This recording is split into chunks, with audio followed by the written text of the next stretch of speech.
Be mad at me. Oh, we finna get into some things this morning. It's gonna be some raw talk this morning. This morning we are gonna be talking about DTF, screen printing, transfers, sublimation. We're gonna talk about it all. I'm gonna tell you why a lot of you guys are not succeeding and why you need to stop being lazy. And we're going to talk about the get along, go along to get along gang. And we're going to see if you want them. I'm going to give you guys my apologies before the video starts. This video is not a shot at anyone in particular. This is some things that have been on my mind. And sometimes some shit has to be said. Y'all, the Lady Print Boss is going to be raw this morning. I'm going to give it to y'all Texas style, okay? I know that a lot of you guys have been hitting me talking about the stuff that's going on with DTF. And I've pretty much already spoken on my take on the DTF and if I think it's cancerous and what people should do. I'll talk about it a little bit on here, but hey, y'all, I'm from Texas and Texas girls, we ain't beating no dead horses, okay? So as y'all come in, I'm going to give about 5 minutes, let people come in. I know it's early. It's going to be, and it's early for somebody to be online shit talking this morning, but I woke up and I'm on one and I'm ready. So I just feel like, hey, why not give it to y'all this morning? Let me jump over here so that I can make sure that we are live and all that good stuff, y'all. Okay, I see we are live over here. So let you guys come on in. So sometimes we all know that some things have to be said. Let me make sure I see the phone going in and out. My lighting back there is falling, y'all, but it's okay. What's up, Theons? Yo, what's up? What's up? What's up? So, guys, let's talk about it. Yeah, stop being lazy. Stop being lazy, Callie.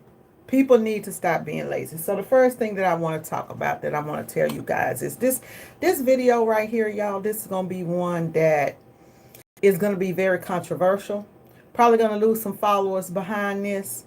But, hey, we're not going to worry about it, right? We're just going to go ahead and we're going to do what we're going to do. I'm not going to talk today, baby. I'm going to be talking shit and we're going to be giving it to you, okay? We're going to be giving it to you. So if you're out there, hey, this is what it is. Okay, guys. So if you are in the t-shirt printing business, or if you are in any type of business, you're trying to get your custom apparel or custom decorating business going, right? This is what I'm seeing, y'all. So the first thing I'm going to tell you is that as a business, I've always said, real businesses that are bossing up, they only have 1 to 3 processes. 1 to 3 processes of printing. That's all you need. All you need is 1 to 3 types of printing processes. So let's say if you get started doing vinyl and then you move up to something else and something else and something else, screen printing, whatever, right? So you need 2 processes. 1 process to do small orders, 1 process to do bulk orders, 1 process to print on, let's say, hard goods, right? So 1 process to print on hard goods. Thank you, Theons. Thank you. 1 process to print on hard goods. Let's say that you may like embroidery, but here's the thing. Before all of this new stuff came out, right? Here are your processes. And I'm going to talk about it in order of revenue, okay? Forever, it has been embroidery, screen printing, DTG, and not DTG forever, but let's say the last 20 years, embroidery, screen printing, DTG, and then some type of heat transfer printing, which could be sublimation, inkjet printing, or anything like that, right? So you have 4 processes. Each process that you have out here, each process that's on the market is made to do something. Now, here's the problem that I see. This is where I'm going to lose some of y'all. This is where I might lose some followers. A lot of y'all in the go along to get along game. Okay, so here's the thing. I'm gonna just put it like this here. If you're on YouTube or you're out here and you're on the web and you're searching, anytime that you see someone, it's gonna be a bold statement, so let me tread lightly. But I'm from Texas. We don't tread lightly. And today, this is boss talk, right? So at boss talk, we go raw and uncut. When you see people on YouTube and they're showing you different processes and you're running and you're buying this and buying that and getting into DTF, getting into screen printing, getting into embroidery, getting into this, getting into that. It's a couple of things going on. Number one, either the person that you're watching has not figured it out. Let me say that for y'all in the back. The person that you are watching has not figured out the process of winning and making money. They have not figured out the process how to live off of whatever process they're doing. So for example, if you see me screen printing and doing 10 different things, every week I'm doing something different. I have not figured out the processes, the printing processes of my business. I have not figured out what makes me fucking successful, right? And if you're following somebody and every month they're showing you a different process, it's either one or two things. Either they have not figured it out, okay? Or they're showing it to you for some type of satisfaction, some type of profit. It could be that you're doing affiliate marketing. It could be that you are an influencer and you're getting money from YouTube. It could be that you're getting paid to push these products, right? So for example, we ain't just getting up in anybody's ass up in this video. We get it a Lady Print Boss ass too. Anybody can get it this morning. Anybody can get it this morning. Got a little something up in the coffee. Okay? Bailey's. A little bit up in the coffee. Good morning, Carmen. Good morning, beautiful, gorgeous black queen. Okay? So, I'm going to keep it raw and uncut with y'all because I always tell y'all one thing about this channel right here. This is not one of those YouTube channels that we live off of YouTube. Okay? We don't live off of YouTube over here. If we had to live off of YouTube over here, baby, we'll be eating flour. Okay? That'd be it. We would with no rice. And it would just not even no gravy. So that's not how I make my money over here. We make our money because we figured out our process. Okay? Now, so when you guys see me, and I'll keep it real with you guys, when you guys see me doing silhouette videos, right? I train people. So because I teach people who are getting started in the print business how to get started, and sometimes people come to me and all they have is a silhouette, or all they can afford to get started with is vinyl, or all they can do is they want to do sublimation. So you'll see me do those processes. However, I have said time and time again on this channel, when the camera is off, I'm not sublimating. When the camera's off, I'm not doing vinyl. Not that it's anything wrong with it or that I don't want to do it or whatever, right? But it doesn't make money for me. I'm at a different level. We over 24 years in the game of printing now, right? We over 30 years in the game of apparel design and being in the industry. So this knowledge right here, baby, okay, it goes back. Now, what I want to tell y'all is this is where the problem comes in. You can get started on different levels, right? And then whatever it is that you are able to get started on. Let's say if you get started doing vinyl and you say, hey, vinyl is not it for me. Then you get started on doing something else and that's not it for you. I'm not talking about those of you guys who are elevating your game as you go up. That's not what I'm talking about. I'm talking specifically to those of you guys who have 5-6 processes and you ain't figured out one. Let's go back.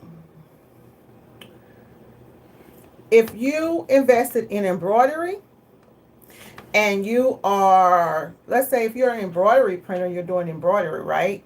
If you are in embroidery, then, and you bought an embroidery machine because you've seen somebody else doing embroidery on YouTube, or you just decided, hey, I want to jump into embroidery. Didn't really do your research and you have not figured it out, and then you leave that embroidery machine and you say, oh, I'm going to go over here and I'm going to go into this other process. Your ass is lazy.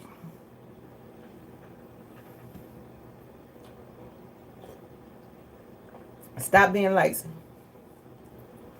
That's what I'm here to tell y'all this morning. Stop being lazy.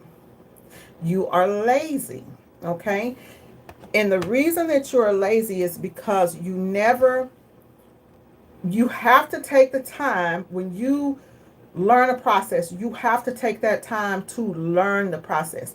For 15 years, we did nothing but t-shirts. Printed on nothing but t-shirts. My method of printing is screen printing. 15 years straight. Anybody said, what do you print? What type of stuff do you print? T-shirts. I found a way to make the process of printing on t-shirts work for me and to make screen printing work for me. I'm going to tell you guys the process that I use on a day-to-day basis. My number one process is always going to be screen printing. It always has been, because I took the time to master, not learn, but master that process. So when you see people and they're embroidering, right? And you go and you spend $10, $15, $20,000 on an embroidery machine, and then you have that machine sitting. And when I say master, y'all, let me go back and break this down, because I know some of y'all gonna come for me. Okay, we're gonna lose some people today, but like I said, sometimes shit has to be said. This gonna be a real raw, uncut video. So for those of you guys who, close your eyes, turn the TV down, don't let the babies hear, they ought to be in school. Anyway, when I say master, hey, good morning, Dimps. When I say master your process, what I mean is mastering your process has way more to do with learning how to use your equipment. Okay? A lot of times people think, oh, I've mastered this, so I know how to use this equipment, so now I'll go and do this. When I say master, I'm talking about money. I'm talking about money. If it ain't making dollars, it ain't making sense. I'm not going to invest in something that's going to be sitting there. So while you can learn how to do something, when I say master, I mean master it as far as being able to actually use it in your business. It's vital. It's one of your main processes and it's making money. It's making money for you to be able to live off of, to be able to feed your kids, to pay some bills. That's what I mean when I say master. Learn the process and master it, right? Too many times I see people who you jump into something because you're trying to be a part of the go along to get along game. The go along to get along game is people who see someone doing something and then they say, oh, I'm going to jump over here. LaTona's over there screen printing. She's killing it. I'm going to jump into screen printing. We're going to use me as an example. I'm going to jump into screen print because she's over there. I see Lady Print Ball. She's over there. She's screen printing. I want y'all to screen print, especially women. Women, I want y'all to screen print. You know why? Because for me and for many other women that I have taught to screen print, I have seen it change their lives. We've been eating off of this for a very long time. My children's eat off of this, okay? You want to get your business. If you guys follow me, you know what happened to me a year ago. You saw me come back, move into this house and build up, okay? Screen printing, not with an automatic, with a manual. You guys have seen it happen, right? So I get on here, I show you guys what's going on, how it's popping. In case y'all didn't know, I got an order for $55,000 the other day, working at home. People say what you can't do at home. We defy all odds. I've been on both sides of the spectrum, right? I chose screen printing because I wanted to make the mass amount of money, right? I'm not lazy. So, in the name of this video is Stop Being Lazy. So, we're going to talk about it because it ain't for everybody, screen printing. Screen printing is probably one of the hardest print methods to get involved in.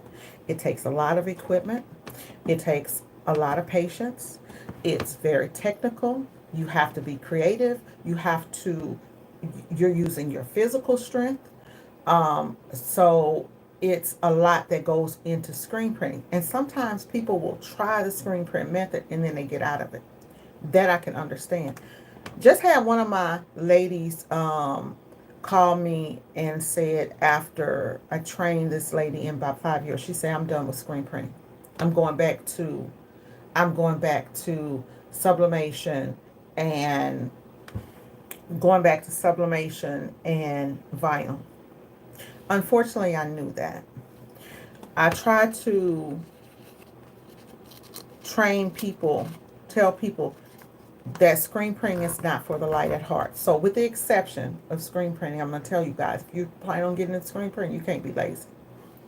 If you're doing sublimation and you ain't making no money doing sublimation and you really focusing on trying to get customers and whatnot, you ain't making more money on sublimation, don't get into screen printing. If you have an embroidery machine and that embroidery machine is just sitting there, because the learning curve on embroidery is like not that steep. And what I mean is, when I say not that steep is, you buy the machine, right? You take a few classes. You don't have to set this up, do this, do that, as you have to do with screen printing. So you should be able to push screen printing. You should be able to push embroidery, because embroidery is a print on demand type of print method, right? And what I mean by print on demand is that that's something that you can literally now. I don't know why y'all ain't rich. I don't know why y'all ain't making no money.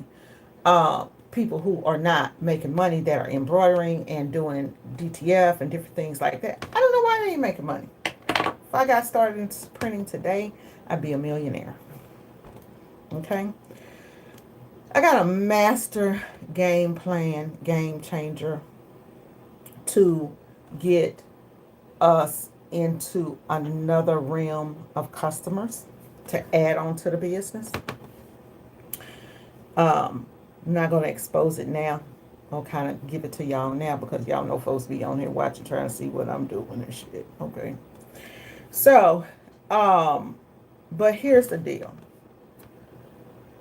I started my business when we was walking and doing flyers, picking up the phone in the yellow pages, calling people, right? That's how I was marketing to people, picking up the phone in the yellow pages, marketing that way. So in today's age, when you have the internet and you have and we had the internet. We had we had Dawson. Then I remember when the first Internet Explorer came out, and we had the AOL dial up. Okay. So in this day and age, the only thing that can stop you is being lazy. That's it, y'all. It's being lazy. Sometimes you have to know your physical capabilities, right? So I would tell people, like, what processes are you? Be real. Know your lazy level, right? Me, I done got lazy as hell. Lazy as hell. Because I ain't printing no more. My husband printing. My kids printing. I'm not printing. I put my time in. Probably gonna have to print it today because nephew Pookie not here.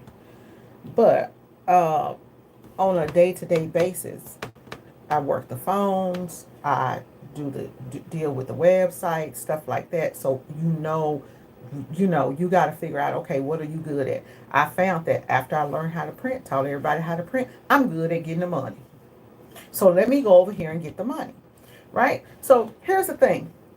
I'm going to talk about this DTF process and different processes, right? Because I told y'all, no more than 3 processes. That's all you need. People are spending money, spending money, spending money, spending money. And I had this lady call me and say, hey, Lady PB, come pick up all this shit. Because I'm getting out of this. This isn't for me, right? Know you're lazy. Know your lazy level.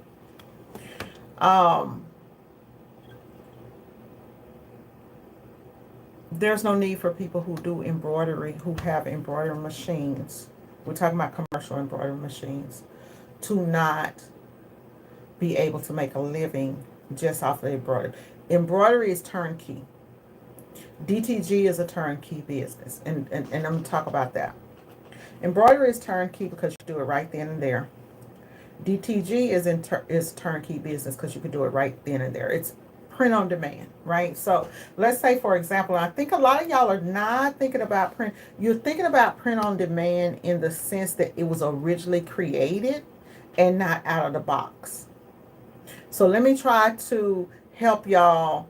Let's help each other think out of the box on this print on demand type stuff. Okay. So I've been looking into DTG printing. Why? Because screen printing, we want to be able to do, we're going to always screen print. Screen print, we're going to do, it's going to always be 24 pieces or more, and that's just going to be that. But when you look at this small time stuff, I'm doing events, I need the DTG printer. I don't want to do DTF. I will have the ability to do DTF with a DTG printer, right? But on a small scale. So looking at this type of stuff, it's like, okay, well, you don't have a physical space because we print at home. We have a home studio. You don't have a physical space. So a lot of times people are thinking, you guys are thinking that print on demand, in order for you to do print on demand, people got to walk in. You got to walk in and you do this stuff and you do right then and there, right? Because that's the traditional print on demand. However, so I was looking at this guy and he does print on demand, and it clicked, which it had already clicked, because y'all know, honey, I am the brightest cookie in the room, right? Sometimes, literally. So some shit clicked in my head, and I said, if you're doing print on demand, it doesn't have to be in a physical space where people are walking in and actually getting something right then and there. You could use a print on demand process on your website. Let's say, for example, with me, we do custom t-shirts, right? But I do corporate and I'm doing shirts in bulk. Now, a quick way for me to make money is like we just had the eclipse, right? To throw up an eclipse design, throw up some stuff, jump over on Creative Fabric or grab some stuff, go on AI, design some stuff, have multiple, just an unlimited amount of products, of merch designs on the website, and people can call, and it's still same day printing. Same day printing is same day print. Same day print, we ship the same day, it'll be at your door tomorrow. Okay? A lot of ways that you could do that. And so when you think about, when you think about stuff like that, think about it outside the box as, it doesn't have to be just for people to come in. Quick ways to do things like caps and, nowadays I'm getting into smaller smaller prints. Big prints cost more money. Small prints, not so much. If you're screen printing, you're still going to have to make that screen. But when you're doing small prints, it's faster. If you're doing gang sheets, you can gang sheet some stuff. So it's a lot of things that you could do where you can get things done a lot faster. Let's talk about this DTF, and I want to tell you guys. So, people been calling me, asking me, hey, what do you think about DTF? And I'm like, it's a dead horse. We've already talked about it. I've seen Stan talk about it several times on his channel.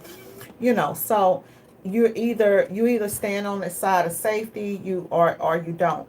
And not to say that. Okay, let's break it down first. So DTG came out And the only reason that people went and started doing DTF is because they the pre-treat with DTG is a hassle.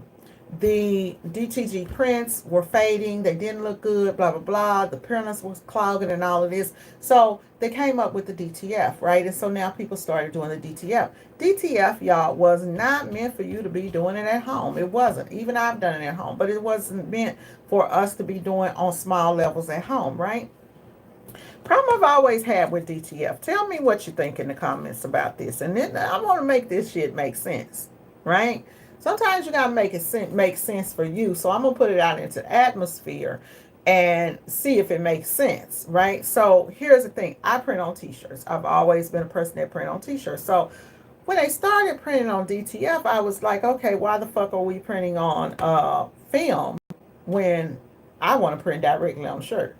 Or that's what I do. It's same concept with me. It's like if I was to go out and I was to screen print transfers, and then I have to take the screen print transfers and then print those on a shirt. There was a time that we tried it and it was like, okay, we'll do that. We'll just screen print everything in transfers and then transfer it over to a shirt, because we had companies and brands that we were working with and they wanted this stuff. I didn't like that shit back then. I don't like it now. And we talking about way before DTF. We talking about 10 years ago. I didn't like the powder then, right? And because it used to get all over my shop, just all over my shop, y'all. And it was really like a headache, like powder everywhere. And of course, no matter how safe you try to be, I used to have this green thing with these two things on the side with these filters, and I fucking couldn't breathe and all of that stuff, and it would just be shit everywhere. So I didn't like the screen print transfers, so we pretty much stopped doing screen print transfers. And when we needed screen print transfers, we just ordered the screen print transfers from a company like F&M Expressions, right? Because at the time, F&M was selling 15-cent transfers. Now, I hear that they 40 cents now, but you might want to run over there and get you some, because if you get you some 40-cent transfers and you're doing 100 of them, and then I think the setup fee is about $35. So I think maybe about $85 on the $100, you get you 100 transfers. Now, it makes sense to me. On the other stuff, we got to make it make sense, right? So then you go into, and we're talking about one color. So when you get into doing multiple colors, it costs more. Now, so I never really, the process of printing on a PET film to then turn around and print it on transfer takes too much time. Serious business. We trying to make our money. We did 2 orders like that, and it was just too much damn time. Too much time. Too much time. Okay, too much time. So, but yet I still said, okay, for video content, let me go ahead and let me still convert these printers over. Because if y'all don't know, my print videos, honey, I got printer videos reaching 500,000 views out there. Okay, so print videos is what I'm known for. So fixing printers and fixing computers and stuff like that. So it solves a problem for people. Okay, we can get people on the channel. We can get content. Like I said, we ripping new assholes. We ripping mine too. Maybe not have been the best thing to do. So decided that, good morning, Arlene. So decided that, okay, y'all know for the last year or so, I've been saying, okay, hey, I'm tired of dealing with printers and this, that, other. And y'all kind of see how it goes with me. If I'm going through some shit, I'll come on here and tear up a printer, right, for y'all and show you how to fix it or something. So in the back of my mind, because I'm smart as hell, I told y'all I'm always the brightest cookie in the room, right? Okay. So in my mind, I'm still saying, okay, this process just takes too long, because if you're a person and you print shirts, right, you need to be over there with that transfer at the heat press pressing, right? Not printing and then pressing. So DTF was not made for home printers. It wasn't even made for screen printers. It was made DTF. If you're selling DTF transfers, don't get me, I'm not bashing DTF, y'all. If you're selling DTF transfers, right? Or if you have let's say if you have a DTF printer, You should be selling transfers. You should be in the DTF transfer selling business. A lot of y'all can't be in the DTF transfer selling business because you got these slow ass printers, and the printers they not printing fast enough, and then you got people like Stalls, F&M Expressions, Howard's Transfers, and they knocking them out with these big machines, right? So you still can't win. So okay, so you say, okay, well I'm gonna do this because it's full color and it's another way. And the whole time I'm saying to myself, well, hell, let's just go back to the old school inkjet transfers, or let's just print on the printable vinyl, because it's the same amount of time. If you think about it, if you do an inkjet transfers that we know that have been proven to wash 50 washes on light color shirts, then okay, just you already got the cricket or the silhouette, then hell, just cut that white polymer around there and you're gonna have a perfect print. I'm telling y'all this shit out of experience, not out of what I think I know or what I don't know or what I heard down the street, but out of experience. Okay, so that was the first thing. Is I've used a regular Epson printer, print transfers for years. Never had a problem with those customers. Now, not for corporate customers, but for people who are getting birthdays, little things, you want some more, you can get your 25 washes up out of this. Make sure you use a tight weave cotton shirt. Stretch that sucker when you pull it out. Hit that with another press. Hit it with that silicone sheet. You're Gucci. Okay? You're going to get plenty of washes out of it. Okay. I am from the South, and we do have a country drawl, and I do talk pretty fast, y'all. So I'm going to slow it down for some of y'all, so y'all can understand, because sometimes it'll just go into like a geeky talk, right? So that was my mindset, is I'd rather do a transfer. But then I'm looking at, okay, well, you got the 3G opaque transfers, right? And those things have just never, they've always just cracked and felt hard and everything like that. And so looking at it through business, you look at DTF and you like, this is the same fucking feel. I don't care how much people tell y'all that customers don't care how stuff is printed and they just want it printed. It's a lie. How many of y'all been in, do they even have malls? How many of y'all been in a department store in Nordstrom's or Macy's or J.C. Penney's? Is J.C. Penney's even still around? But y'all know what I'm saying. How many of y'all been in a department store, in the Nike store, and you got you a nice print with a DTF transfer on it? I'm just saying. They still use a screen print. They'll never probably use DTF. You'll see it on caps and things like that, but on a shirt, shh. So, in my professional opinion, and I'm going to stand 10 toes down on it, DTF is still going to be used for small runs. And the reason it's going to be always used for small runs is because you still got the price associated with it. You still got the price, the high price of the DTF inks, the film. With DTF, you got to buy the inks, the films, the inks, the film, the t-shirts. You got to clean the printer, all of that. Now, the cleaning is getting better, right? But, you know, you still got clogs.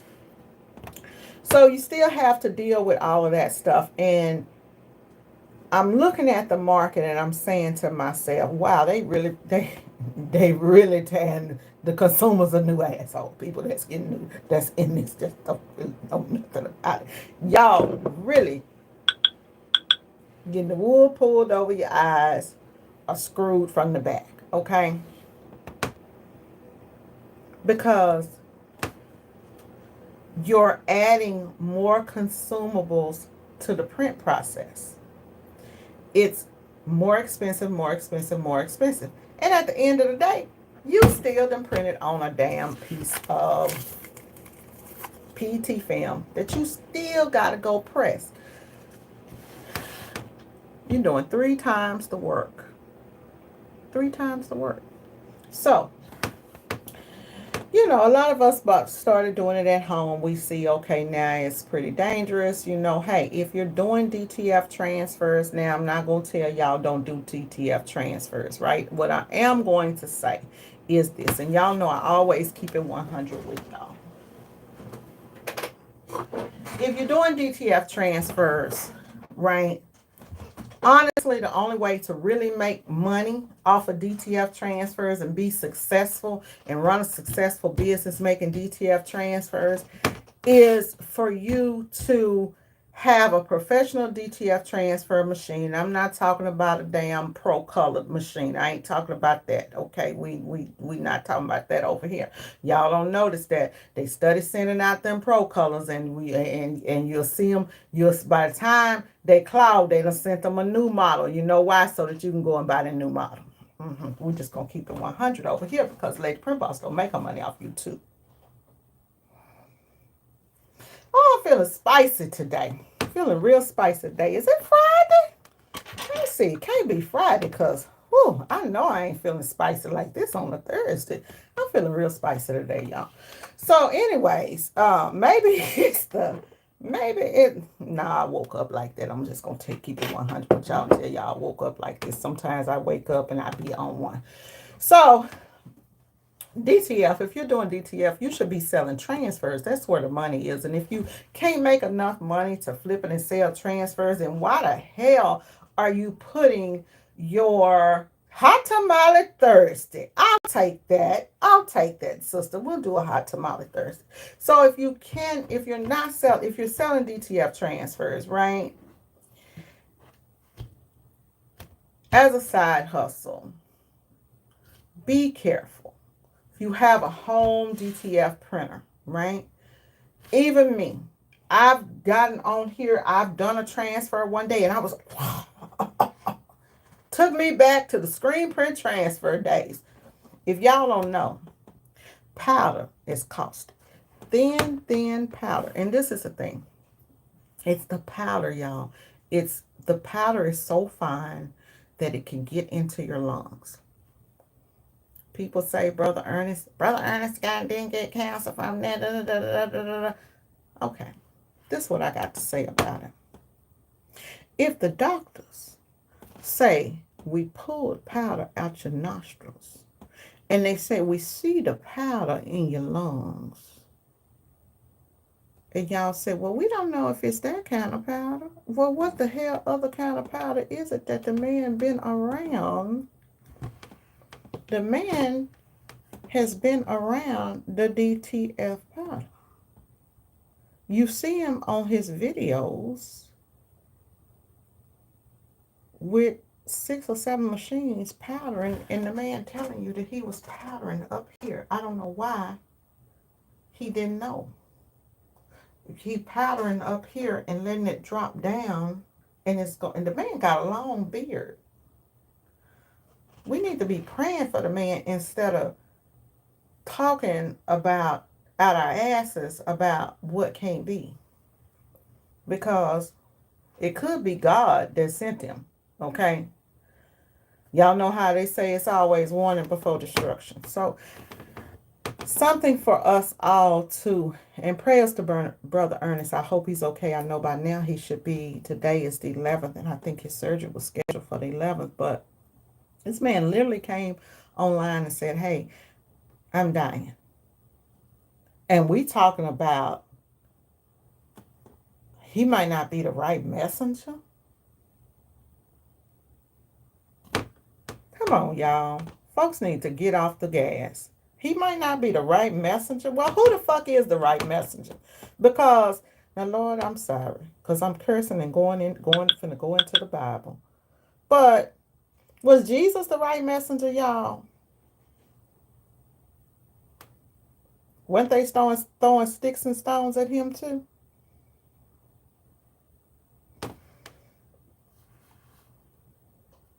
Didn't he come to warn the people and save the people? I'm just saying. I don't care if you got 50 wives. I don't care if you racist. I don't care who it is. You can be Donald Trump and you come out and you say, it don't matter. It don't matter. It doesn't matter what color, what race, what gender. It doesn't matter. When somebody say they dying, all bets is off. And you need to be listening. That's just my take on it. So, we can still do DTF. People have done it. Um, and there's going to be caustic things in everything. Y'all, as a matter of fact, I should have brought my book in here. It was a really, really good, so it was a really good, there's a really good article over graphics, in Graphics Pro magazine, right? So here's the deal. If you're doing DTF or you're doing any type of process, screen print, any type of process, right? You need to know what different certifications are and different organizations that deal with things, right? So we know that OSHA deals with employees and compliance and all of that stuff and chemicals and all of that, okay? And then you got the Eco, what is it? Ecotex, right? Ecotex warning and labels on stuff. That's going to deal with things that is going to let you know if the products are hazardous. Even in screen print, I looked at some of my stuff. We got sprays, we got stuff out there, we got chemicals out there that says that, hey, this can cause you cancer. Not that maybe it caused you problems to your lungs, but that it says on there that it has been known, certain things have been known to cause cancer, right? So things are safe when you use it with precaution. So each one of us, you have to figure out where that makes sense at for you, right? I hear people say, oh, with no reward without risk. What the fuck is wrong with you? Some of y'all go along to get along game. The fuck is wrong with you when you say something like that? No risk. I'm just trying to print t-shirts and make my money, take care of my family, leave a little something for my kids, and be alive. I'm on one this morning, Miss Cynthia. Good morning. Good morning. Good morning. Good morning. We on one this morning. So y'all have to use discernment when you listening to stuff. Like, y'all know I don't get on here. I used to get on here and go raw like this, and I really don't give it to y'all raw and uncut. But today I feel like, hey, I just woke up today and I said, okay, today is the day. We might lose some followers. We just gonna put it out there, right?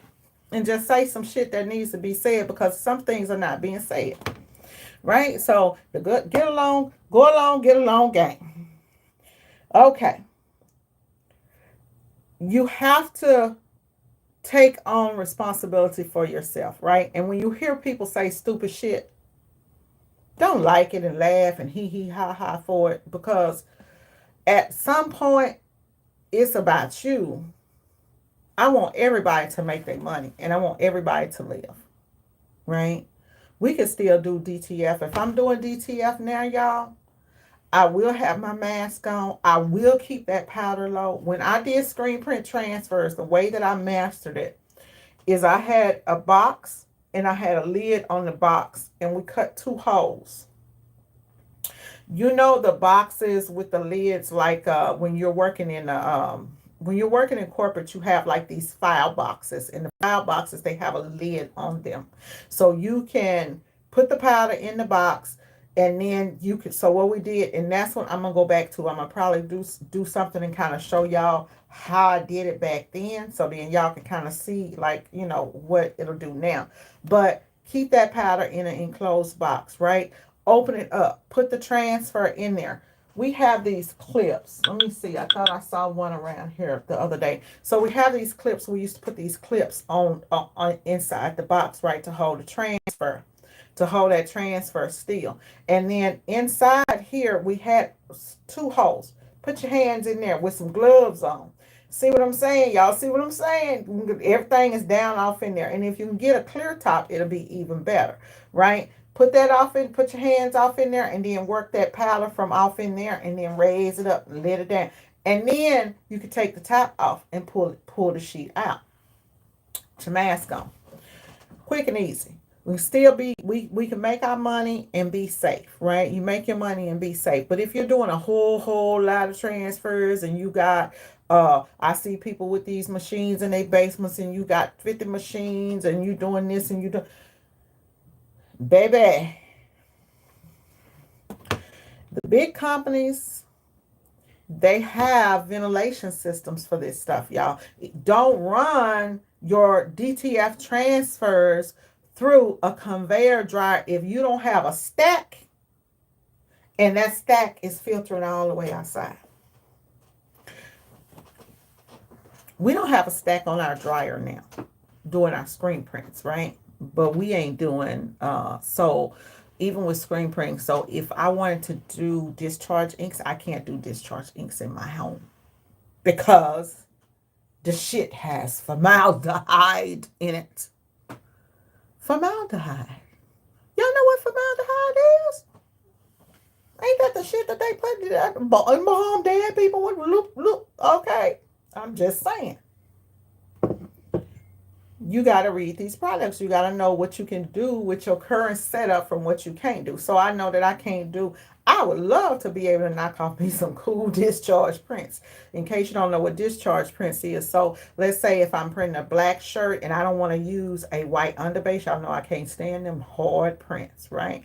So if I don't want to use an underbase, I can print it with discharge ink, which is kind of like a bleach. So it's going to bleach out the color of the ink that has the dye that's in the shirt and take you back to that original, not white, but kind of it'll take you to like a light, kind of like a if you've ever seen like natural muslin to a muslin color, carmine, that what is that, like a cream, that creamy color. So it'll take you back to that, right? So, but the problem with it is, so it takes you back to that on your undercolor, and then you can print all your other colors on top. It looks dark before you run it through the dryer. When you run it through your conveyor dryer, that discharge dispels, and it comes out on other color on the other end of the dryer. You got a nice, beautiful print. However, this shit will fucking kill you. Take my word for it. Don't listen to what they say. You gotta have a vent so that you can vent that stuff out. The smell is caustic. And when you're doing discharge, y'all, guess what? You mixing in powder.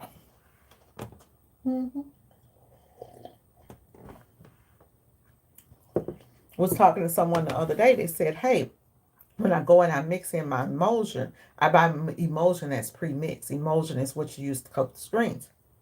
I don't buy emulsion that has the powder and then you have to use the distilled water. We're trying to get away from the powder today. The powder, right?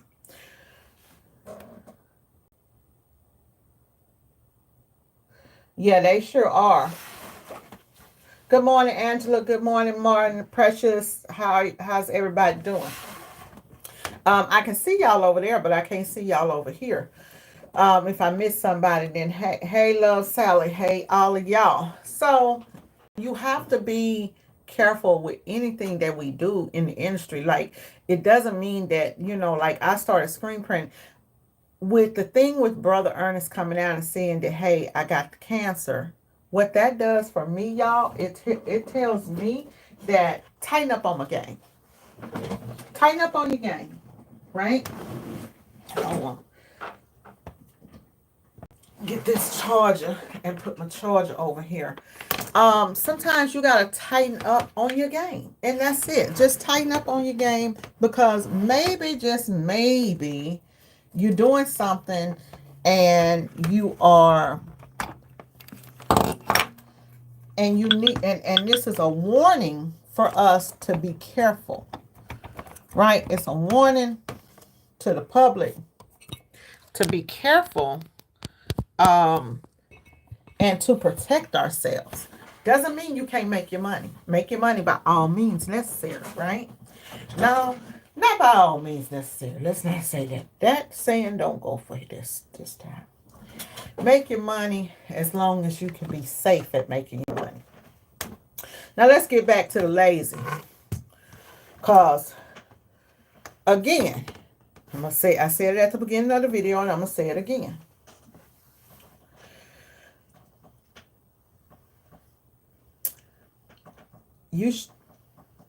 Three processes. You need a process, and this is the thing, y'all.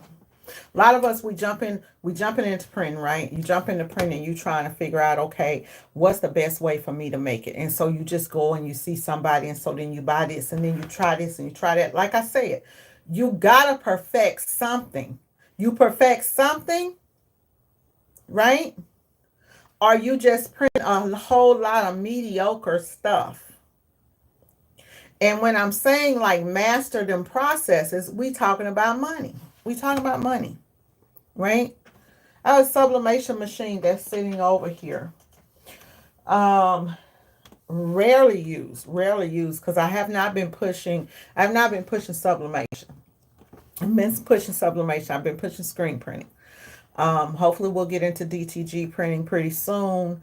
But like I said, that's where I am on DTF. I'm not really gonna, you might as well just order the transfers. And by the way, I mean, hell, ain't nothing wrong with a good old school screen print transfer. They feel better, they look better, and they last. I'm just saying. And like I said, you got companies out there that's got, really good things now. And this is the other thing, y'all.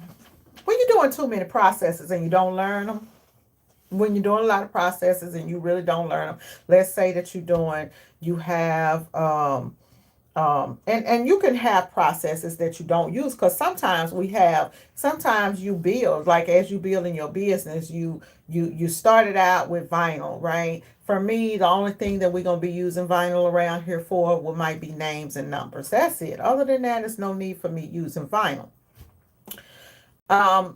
As an alternative to DTF, if you already have a Silhouette or Cricut or some type of print and cut system where you can print and cut, I would highly, highly, highly, highly, highly, highly recommend that you use an Epson printer with Epson inks. I put 30 years on Epson. Epson need to cut me a paycheck, hell, because I put 30 years on Epson. Use those Epson inks and the new printable vinyls and do your print and cut. People say, but sometimes you have designs that are small and da-da-da-da. Back it with whatever color that shirt is, right? It's certain things you have to know, like for whatever level that you print on, it's certain things that you can do. So if I'm doing, one or two shirts and I say, hey, because they got printable vinyl now that's lasted 50 washes. I was doing vinyl back in 2000 telling people this shit don't fade, don't peel, don't crack. You got high quality vinyl just like you got cheap stuff in everything. You got the high end and you got the lower end, right? I was seeing shirts that I did over in the early 2000s, 2011, 2012, 2015. I was walking up to people saying, damn, you still, when I said it don't fade, don't peel, don't crack, I didn't mean that it was going to last you 10 years, baby, but damn, can I get that shirt so I can take it and show it to my people? So, with that being said, because it's always a purpose. I get to some things, okay? It's always a purpose. So with that being said, if you got vinyl out there that they already mastered it and it was already lasting 50 or more washes, then why not just do the printable vinyl? Okay, y'all. I don't know what happened. So, hopefully y'all still here. Let's see. Are we back? Somebody let me know if we are back. I think we are. Okay. So, yeah. So, they have some printable vinyl that will outlast a lot of these other processes, right? And it don't feel too bad, right? So, you have printable vinyls that are stretchy. Let's talk about that. Because they ain't going to tell y'all that. I'm just going to tell y'all. I mean, everybody's on the DTF push. I'm just giving different scenarios, right? Where you have these prints that don't really stretch, right? You have printable vinyl that will give you that stretch. I did like the Eco Solvent prints that I was doing, y'all. Really, really good quality with the Eco Solvent printing. But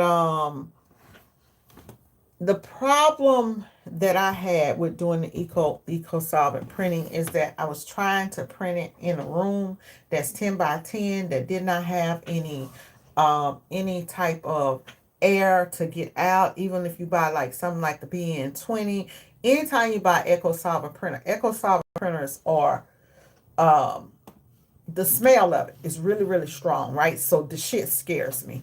And so it's not meant for you to really be printing with it at home or for you to have it in a place where you're not ventilating out that smell. So maybe if I had a window or something like that, but if you know me, then you know that I'm just very, very, um, I'm very sensitive to smell. I'm very sensitive to smell and shit that makes me choke. Like, no, no, no. Okay. Um, I was a nail tech and I stopped doing nails in my nail salon. I had a nail salon years ago. And I got away from that because of the smell of smelling uh, the liquid. The liquid. It was caustic. And I was like, oh hell no. So each one of us, we have to be, you have to think of things like that. But whatever process you're doing, y'all, you have to know your lazy level. And this is what I'm saying. So let's talk about this lazy. When I say your lazy level, how much time do you have to really put into that business? Right, screen printing, you gotta have we know that it's a long learning process. Not really if you take a class, it's not as long learning, but a lot of times people jump into screen printing and they think they know everything and that it's just gonna be easy. It's not. I'm here to tell y'all it's not. It is a lot less of a learning curve when you have a consultant, when you take a class, and not even so when you take a class, because you just go take anybody's damn class and you go to the class and you don't learn everything, and then you can't come back to the next class, or you can't pick up the phone and you can't call that person or get any information from that person, then yeah, you're going to have a problem. So you need a class. I highly recommend um, taking a class from somebody who's still reachable, right? That you can still get in contact with, or learning from a friend, going to somebody's shop that's willing to let you, like that, where you have somebody that you can call. With screen printing, you got to kind of have somebody that you can call and reach out to. I would say the same thing with embroidery and all of these methods in the beginning, right? For you to have somebody that you can learn from, right? Because it's only so much. It's a lot of stuff that you can learn from YouTube, but you can't learn everything. You cannot learn everything from YouTube, right? So if I know what, if you have, like I said, if you're doing embroidery, right, and you're not using that embroidery machine, and that embroidery machine ain't making money, it ain't making money. And when I say not making money, I mean like you not using it every day. I'm finna show y'all in a couple of days on how to take some shit and get a quick ROI, return on your investment. Anything I buy, I need a return on my investment like that, right? Because I ain't got money to be out here just throwing that stuff sitting. The only thing that's not making money around here and it's dead was Mr. Cool, my bird. My dogs make money. Everything around here got to make money. Well, my fish, he don't make money. He just sit around for, and swim in this little thing. But any type of equipment I have, I believe that it needs to make money and be able to pay for itself. The reason I don't have to push my sublimation is because when I got into sublimation, y'all, so I told you guys, 15 years in the game of screen printing before I ever got into sublimation. The only reason I added sublimation to our print method is because at the time we were getting into award printing. And I'm the treasurer of the ABBA, which is a Lapa Blue Blood Bulldog Association. If you guys are ever in the need of a Frenchie, a English Bulldog, or a beautiful Lapa Blue Blood Bulldog, make sure that you reach out to Ken. He's over there on Facebook, Instagram, Ken Robinson, TOK Kennels, or reach out to the Lapa Blue Blood Bulldog Association. Uh, uh, website, which is alapahbluebloodbulldog.com. Anyway, um, so we do awards and things like that. So I decided, okay, it would be worth it for us to go ahead and invest in sublimation. I knew that sublimation was not going to be a learning curve, right? Because I'm like, okay, we've been doing transfers. We've been doing transfers for 20 years, right? So that's not going to be a learning curve for us at all. Especially because, I've got design experience. I have a good, um, very, very well versed in color profiles and all this stuff, because y'all got to remember, sublimation now, you don't really have to have those color profiles like you did when it came out. So we got into sublimation. I never bought the sublimation printer until I had an order for it. I got a new print process coming. I already took 2 orders for it. Lady Print Boss don't play. I need my money back. I need my money back, right? So this is what I'm telling y'all. When you have a lot of print processes, like I said, you see a lot of people out here and they doing everything. We're not talking about crafters. We're not talking about crafters, because you got some people who are just like to craft. And so you see them do all kind of shit, right? You see them do all kind of shit. They trying this, they trying that, they printing on boxes, and they and all kind of shit that don't make money. Potato bag chips, and I'm just saying, y'all, I mean, like, you really can't make a whole, like they say you can. Y'all know, y'all taking these classes out here, Lord, y'all taking these classes, learning how to do boom, boom, boom. You really can't make no money at that. Now, what you can make some money at doing, like if you're doing books and things like that, and there's money out there in those planners and stuff. But a lot of that stuff, you got a lot of stuff you have to really like look at and say, okay, well, what's going to be my niche, and can I really make money at it, and who is my customer, right? So I'm always looking and trying to figure out who is my customer, and that's what a lot of people are not, a lot of y'all are not figuring it out. You just making shirts to make shirts. So if you don't know who your customer is, how can you offer the service? And this is what I'm saying. You offer a service, right?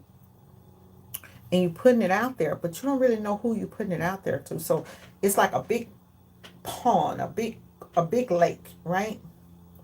And you throwing out a reel, right? But you don't know what you're pulling back, right? And so you have a problem. You always have a problem in your business because you cannot figure out why you're not getting customers for a certain thing, right? When I was printing vinyl, I remember I said, I was doing heat transfers, and we were doing $25 a pop on heat transfers. We talking about old school inkjet transfers back in the day. We was getting $25 a pop on shirts on one color, 35 on the back. Transfers was popping in, y'all. Now people don't want to pay you for nothing. But I was doing transfers, and I would make anywhere from $800 to $1,200 a day. You know how many customers I had to fuck with? People coming in and out my shop. I couldn't imagine it now, being in the times that we didn't have COVID. I would have been freaking out back then. But I had to deal with a lot of people, a lot of individual orders, a lot of stuff.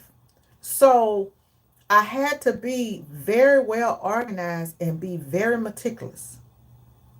I created templates, and I even had a font list on the wall, right? I had a font list of 20 fonts. These are the fonts that you can use. Don't come in here because I knew what fonts cut on the cutter. So if I had a font that didn't cut on the cutter, knocking it off. We're not using that font. So I made everything for my business to my workflow be easy. And I learned from that everything that I needed to do needed to be focused on production. That's why when I tell y'all, people say sales, sales, sales. I'm that person that looks for the big fish, right? When, and we getting off, but we gonna get back to that. So I made everything I did. I tried to make my workflow, simplify my workflow. But even though I simplified my workflow, y'all, I was still dealing with a lot of people, and I could never get above. You know how you hit a plateau? It's like you get here, and you can never break through that ceiling. You can never break through that ceiling. And it was like I could only do so many customers a day. I could never, no matter what, brought in another printer, brought in another heat press. You can still only physically do so many, deal with so many customers. The time was taken out of my day from me talking to so many people, because people come in, they want custom shit. They don't really know what they want. We talking about pre-internet, right? They coming in, they talking to you. We had a form for people to fill out. Still, people are going to talk to you. So off of one customer, my max on an individual t-shirt might have been $75, right? Now that one customer could very well order 20, 25 shirts, right? But that's not the norm with print on demand at that time. So I wanted a process where I could get through that ceiling. I wanted to shatter it, right?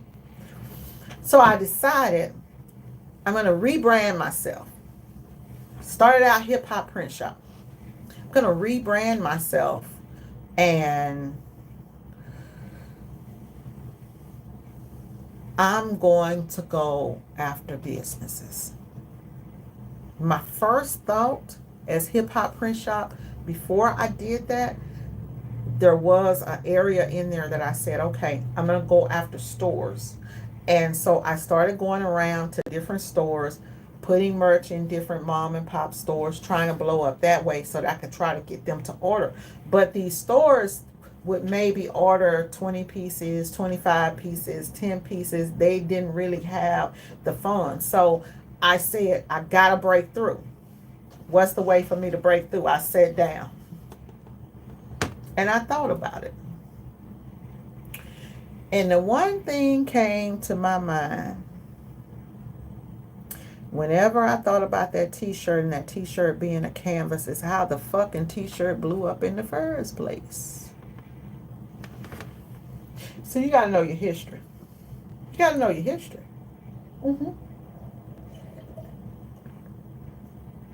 Let's go back to Miss Black's class.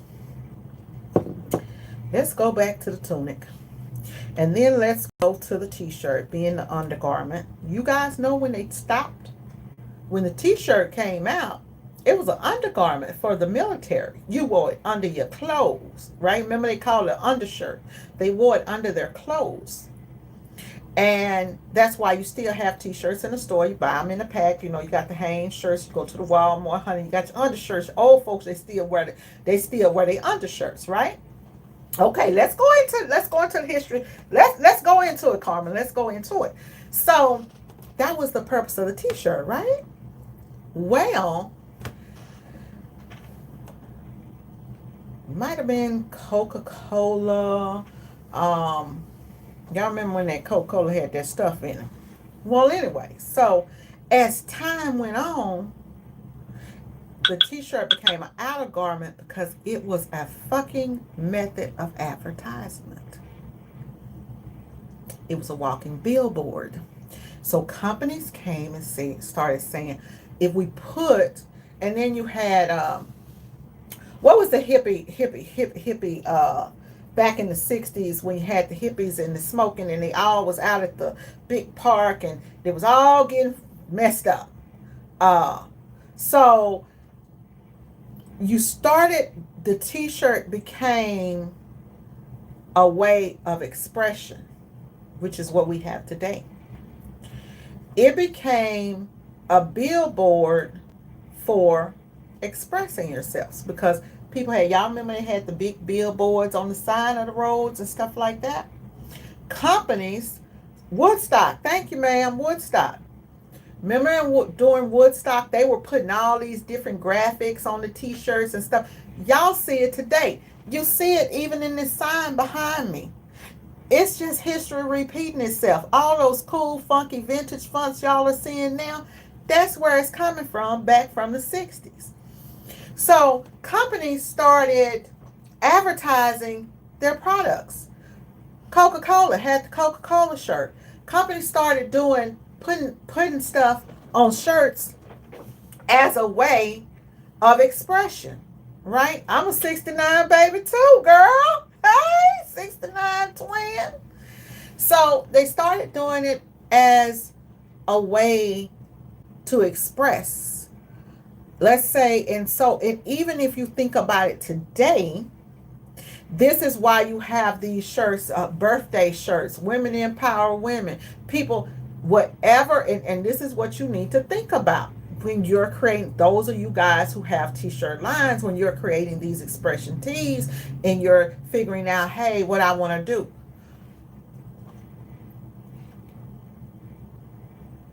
I like shirts that, Carmen sent me a shirt one time that said, out here making my ancestors proud.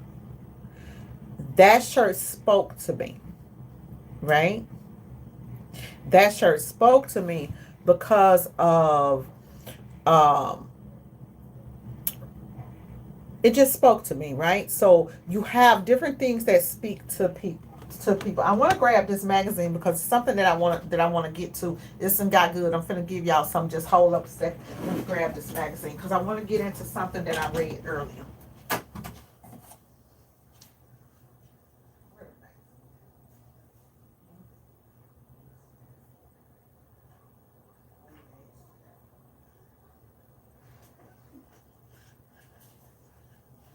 Where y'all know that y'all can jump on a video and get the whole business. Lady, come on, talk mega crap, then turn around and then break it down and turn around. Then we're going to break it down. We're going to do a history lesson and then we're going to go up into some other things. So let's talk about some things with these t-shirts. This is the Graphics Pro magazine article this month, y'all. They're talking about AI art. Marshall Atkinson's, which a lot of views that Marshall Atkinson says I don't agree with everything, but he did a really good piece here on AI in his article, in this magazine. So when we're talking about, and educate yourself, get books like this, Graphics Pro. I saw something that was interesting in here that I want to try to pull up. Hopefully I can find it, where it was talking about some things. It was a couple of things in here that I could have brought to y'all's attention. But when you're designing, right, design for your customers. This in here talked about different types of customers and knowing your different types of customers. And it looked at it from a different perspective than what I normally talk about. So I want to pull this up. Also, y'all, you see this right here? This is a great article. If you do not know anything about certifications, this one is by Matthew Rome. He's a DTG industry pioneer, and I was really, really glad to see him do this because he has 45 years in the print industry, right? And so he did this magazine article, and this talks about all the different certifications. This one talks about OSHA compliance, ATTC standards, Ecotech certification, the difference between CPSA, talks about knowing what technical data sheets are, things that a lot of people that in t-shirts, I remember people used to say, well, you just do t-shirts. So they think you dumb because you just do t-shirts, right? But it talks about quality assurance and UL certification. So that's certification that's going to be on your printers and your equipment and stuff like that. It talks about PPP. So this is good, right? This is really, really good, a good reading for you guys to go and check out if you're interested in trying to make your workplace safer. right? Ken and I, we're going back through all of our stuff right now and trying to make our workplace safer. So it just has some really good information in here. But I want to get into this about knowing your customer. Where is this at? Because this broke this down by generation, baby. And it talked about different generations. They did a study on different generations, on Gen X, Gen Z, baby boomers, who's more likely to purchase custom products or a personalized product for somebody.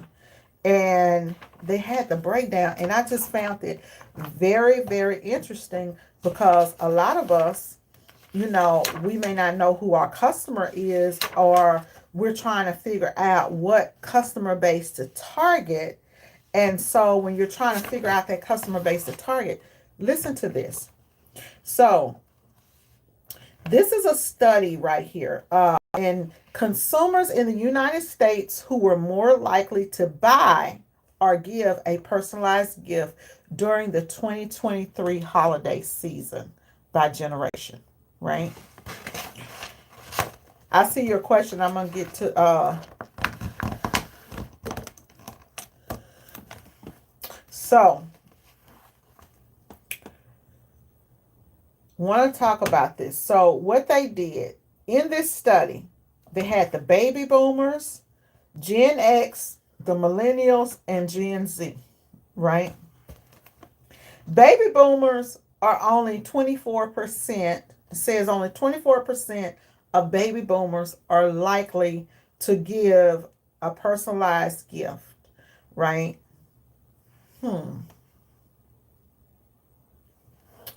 Then you have Gen X. Gen Xers are more likely to give personalized gifts, 32% for Gen X.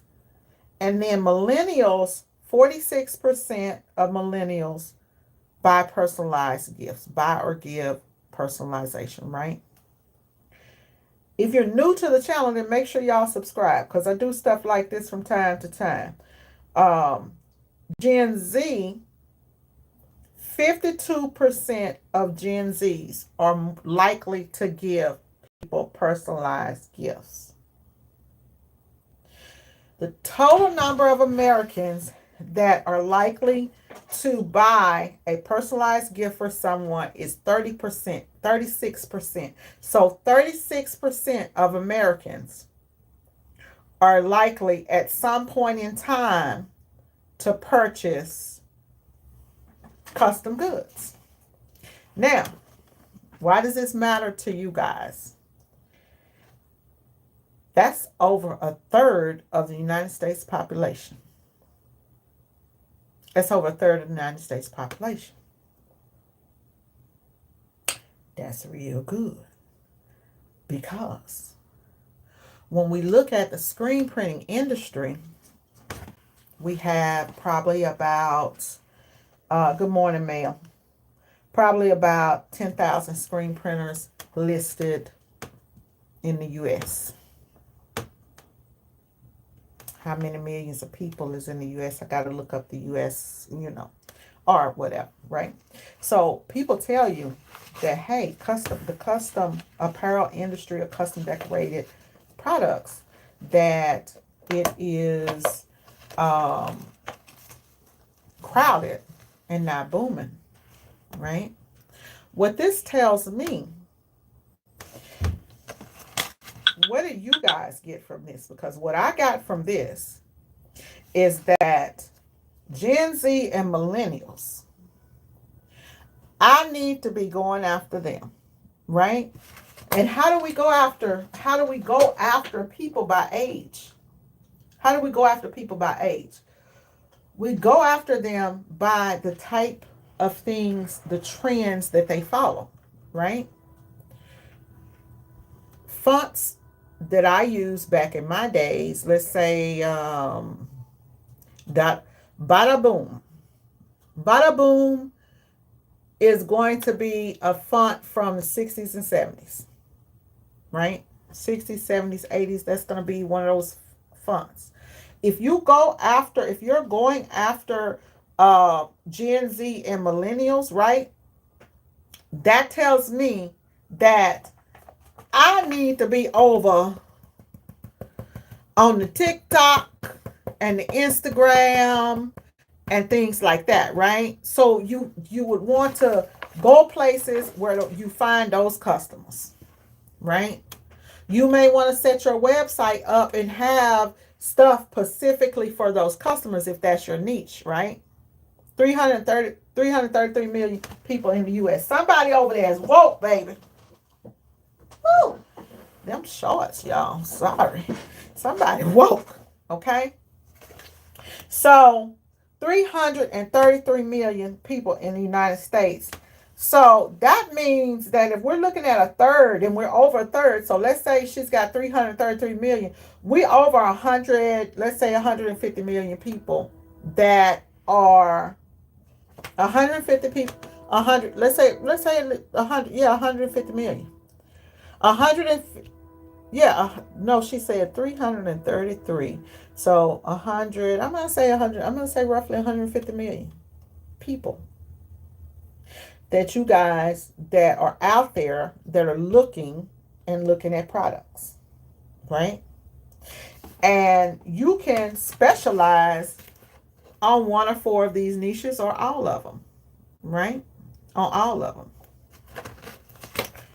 So just to give you an idea, like you have to figure out who your customer is. Back to the transition from hip hop print shop to corporate. For me to break through that glass ceiling, I needed to find corporate customers. And I did that.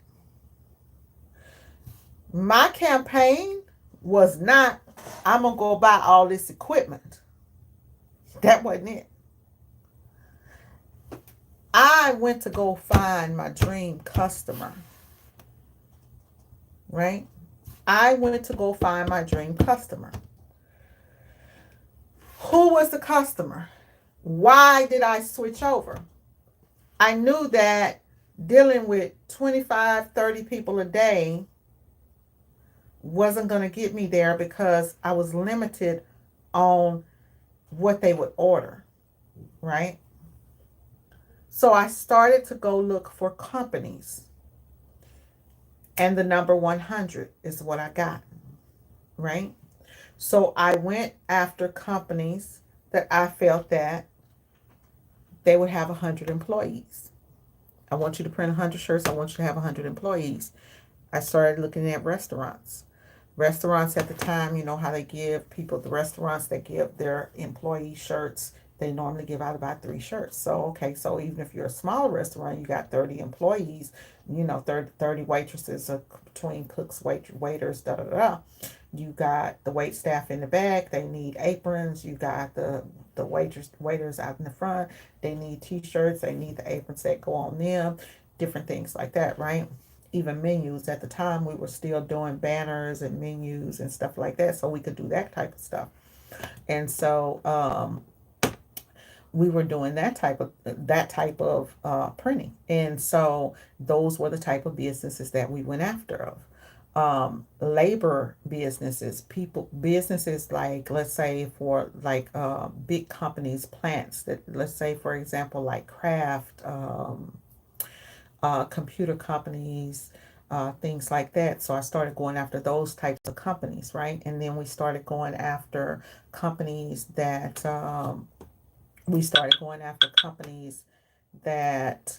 did walks, because back in those days, cancer walks and things like that were really, really big. Not that they're not big now, but they were really, really big back then. And so companies always did events and nonprofit things and stuff like that. So I started going after those people. At this time, y'all, I was still doing vinyl. We were still doing vinyl. We were picking, I was looking into screen printing. Was looking into screen printing and researching what my next print method was going to be and what type of print method was going to get to where I needed to be, right? So I was looking for the next print method. We ignored some of them comments, right? So I was looking for the next print method, right? So as I'm looking for that next print method and learning screen printing from not a physical point of screen printing, but looking at screen printing and learning what all was entailed and what all equipment I needed and how the process worked and how to get the how to get things done. I'm still doing vinyl and I'm still doing transfers. We were picking uh I did a ergonomics company, which was with doing airplanes. They did something with airplanes and engineering and stuff like that. And so we did a two-color design for them, and then we just kept going off. It just kept coming off, right? And so we just kept getting things, right? So we just kept getting orders, 50 pieces, 100 pieces. And I said, I better get a screen print press. So we ended up getting the screen print press, and we're still doing the vinyl because we still have to go through that learning curve of learning how to print and everything. We even went through doing the vinyl because at the time we didn't have the washout booth, and I'm still learning all of this. Y'all got to remember, when I learned how to screen print, there was nobody on YouTube. There wasn't a YouTube. Okay, there wasn't a YouTube. Let's just go back like that because YouTube came around, what, 2008 or 9 or something like that. There wasn't even a YouTube to go to. So you're literally, at this time, people had to still read, right? You had to get a book, Scott Freshner's book, and you had to read. Y'all need to learn the pioneers of the business that you're in, of the t-shirt industry. Scott Freshner is a pioneer. Who's gotten many awards. So we had to read back then. And so I was using my vinyl to make transfers to do, and you still see people do that now, where we were doing simple designs of transfers. And then eventually I tried all the different stuff, all the stuff that people do, all the go arounds and everything. And I said, you know what, if I'm going to make a real shot at this, then I need to learn how to coat screens. So we learned how to coat screens, started doing screen printing. The rest is pretty much history, right?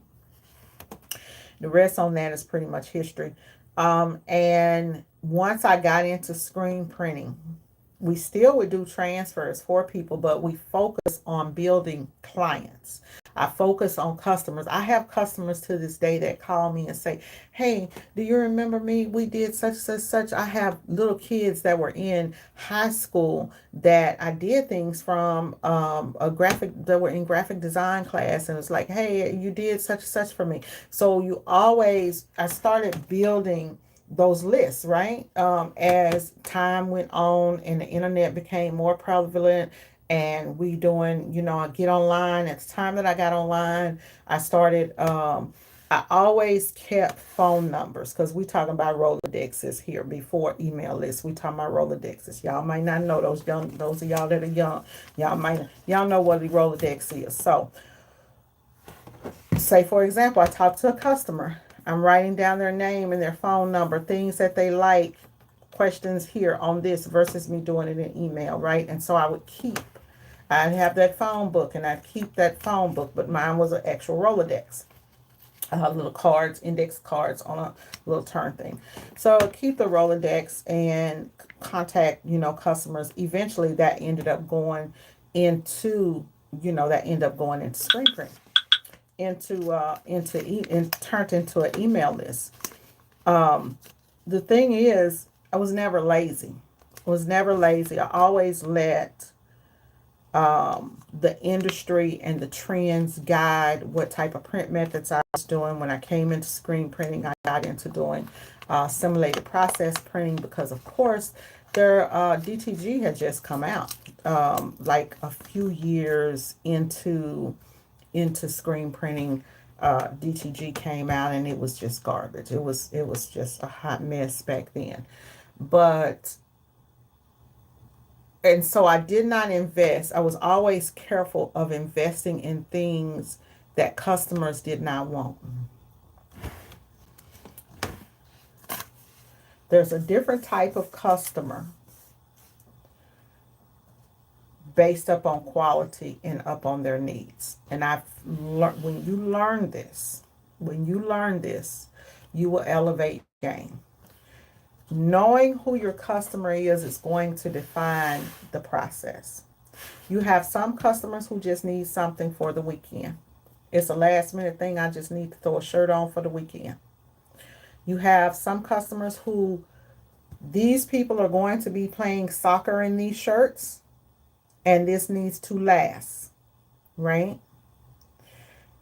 The printing process for soccer jerseys and things like that are normally going to be print and cut, but they're going to be sublimation, right? So if I'm doing sublimation, many of you guys have sublimation and you're using sublimation to do t-shirts, when sublimation is only meant to do like 25% of that should only be apparel. The rest should be hard goods. So if you have sublimation, you think of what type of customers purchase sublimation in bulk, right? We talking about before all over sublimation too. People think all you have to do is just all over sublimation. That's not true. You can make plenty of money doing sublimation, going after companies that specifically wear those types of shirts. And then you don't, because you have those customers who are looking for dry fit apparel, you don't have to worry about the dreaded question of why the shirt can't be cotton. Make this shit make sense, right? So that's why it's important for you to know the customer, because now you can say, okay, so my print method is sublimation. So what type of customers am I going to go after?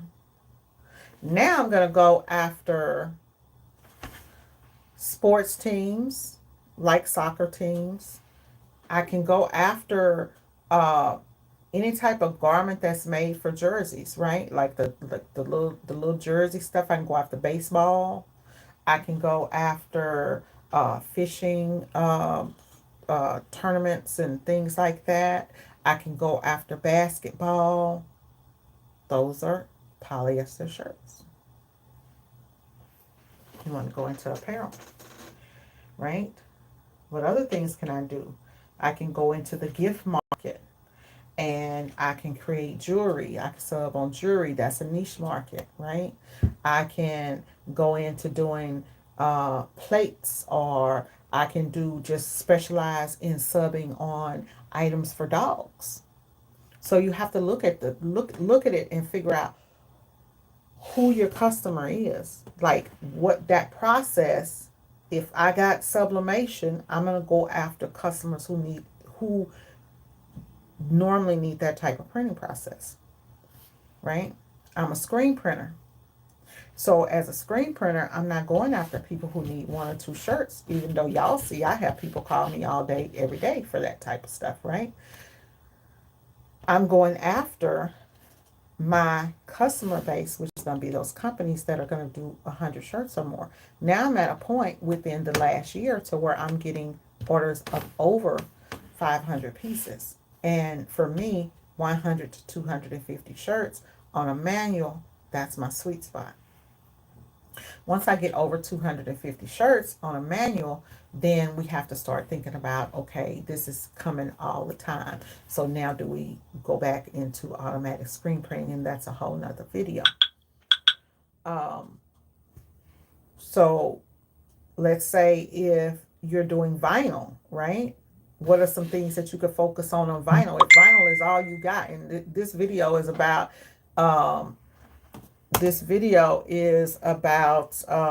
not being lazy, right? And we're not going to be lazy. We're going to figure out what we can do with this process. So if I'm doing vinyl, I told you guys, hey, for me, I'm only doing vinyl with right now with doing names and numbers. But there's a whole big business out there for vinyl, right? And it doesn't have to necessarily be a t-shirt. Whole big business out there for vinyl. Doesn't necessarily have to be a t-shirt. You could do home good markets, if you guys believe it or not. If I was doing vinyl today, I would switch over directly and go into doing home goods. And in any process, there's a niche over there in home goods. Everybody, and this is why I say this, is because maybe you'll find people out of 330, let's say out of 150 million people in the US, let's say 140 million people who are going to buy a personalized product, right? Couple that with something that people need or that they want. Everybody and a mama, everybody out here, you're going to design something for your home. So signs like that, custom pillows, things that people use in their homes, right? Y'all know, all y'all see on this channel is me. I love a good mug. So go after people who love mugs, things like that. And then pair that mug. If I got somebody to give me a mug and you pair this mug with something else, and I got my whole little desk set up. So things like that, you have to really know who your customer is and then know how much money, how you can scale, because business is all about scaling, right? And if you can't scale, you're just going to be sitting there, right? And a lot of times people think that when, and this is a topic that I go back to back with other people who are in the industry that have big shops, right? I've always said, and this used to be the thing, what's the difference between a printer that charges 15 cents for a screen print, 15 cents a swipe to screen print, and a printer that charges $2 to screen print a swipe, right? Or let's say 50 cents and $1.50. This person that's making this 15 cents 15 cents screen print, and now it's up, y'all. So it's probably about 40. You still got contract printers that print for 40 cents a print, right? But back when we're just using these numbers at 15 cents, you gotta have 10 times. You gotta print 10 times the number of shirts to get to where I'm at over here. That probably don't make sense to some of y'all, but it makes sense at the end of the year. It makes sense when Lady Print Boss can say, hey, I've taken 16 jobs, and out of 16 jobs, I've already made $50,000. That shit makes sense, right? You take 20 jobs, that makes sense. Because you're taking bigger jobs, and when you take bigger jobs, you're doing less work. And by less work, you're doing the same thing repetitively, right? So now your production speeds up because you're doing that same print versus doing this, right? So at the end of the year, you haven't used as many screens. You haven't had to have as many employees. You don't have to have as big of a facility. And at the end of the year, when people come to the table and they put up their money and they say, my business made $1 million this year. How much of it did you take home?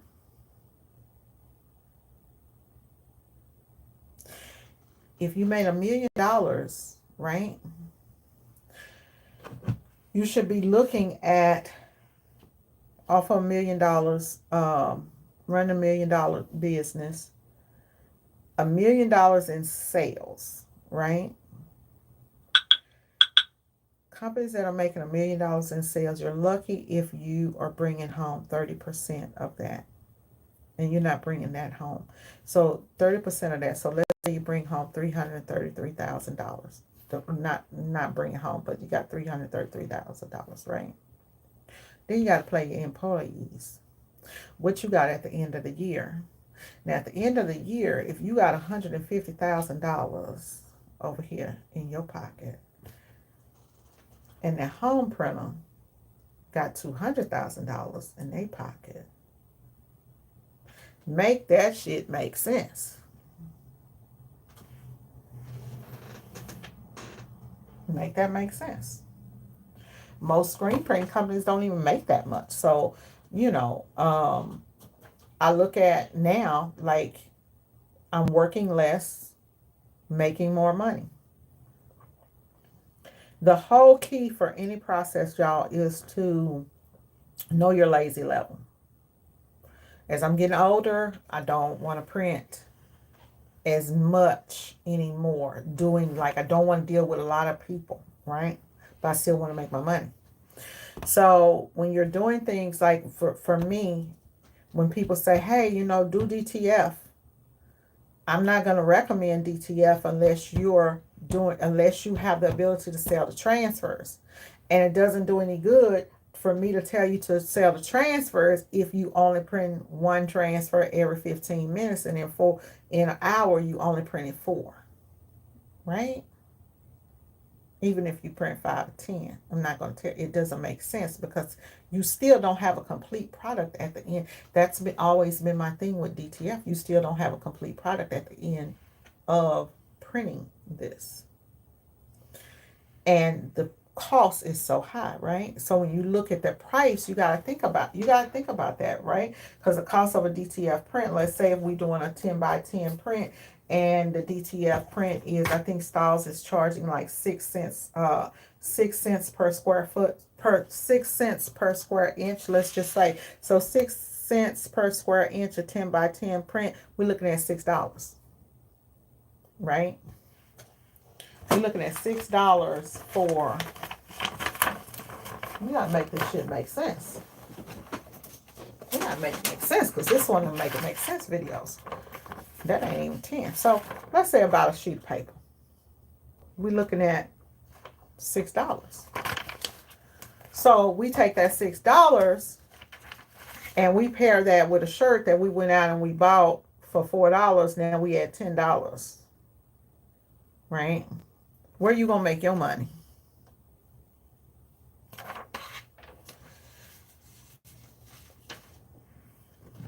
Because now you got to look at, okay,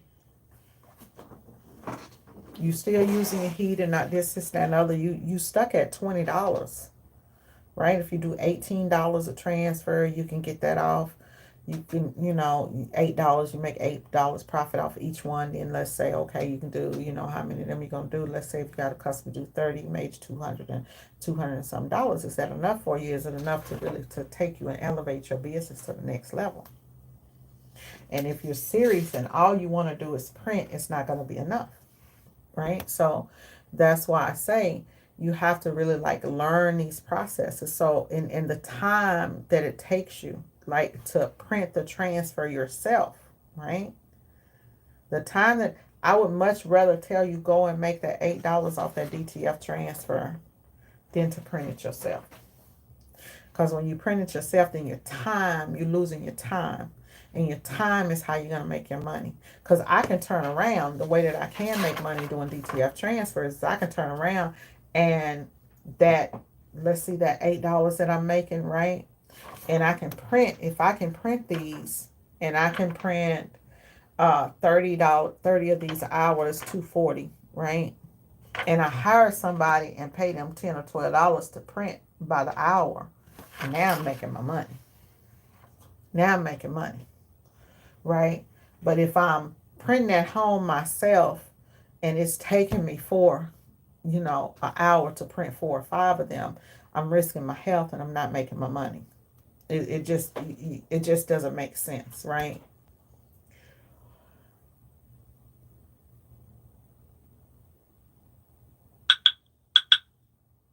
For those of you guys who are doing embroidery, statistically, embroidery makes more than screen printing. So if you haven't mastered the embroidery process and you're not making money doing embroidery, and embroidery has a much, much lower learning curve than screen printing, you're going to have a problem in the business. And the reason I say that is because if you can't master something that's easy, right? And when I say master, again, y'all know when I say master, I'm talking about making money. If you cannot go and find customers and master that because embroidery should be easy for you to get customers in because it's niche, right? Only here recently have people started investing in embroidery machines in the last few years since COVID. People are investing in embroidery machines. The reason that I never got into embroidery is because the reason I never got into embroidery, guys, is because I was busy mastering screen printing. And I was making so much money off of screen printing that I never had time for embroidery. Because here's the thing, who's going to run the embroidery machine? You can't do it all. We're talking about home businesses or small businesses where you have 1 or 2 people, 3 people working, right? If you look at, go and don't take my word for it. Don't take my word for it. Go look at big companies. Go look at big companies and look at the processes that they do in-house. So on this channel, we're going to tell y'all some real shit. Hurt your feelings, whatever, honey, get over it, right? Companies that are making money, they know their process and they have mastered their process and they're able to make that money off of those customers.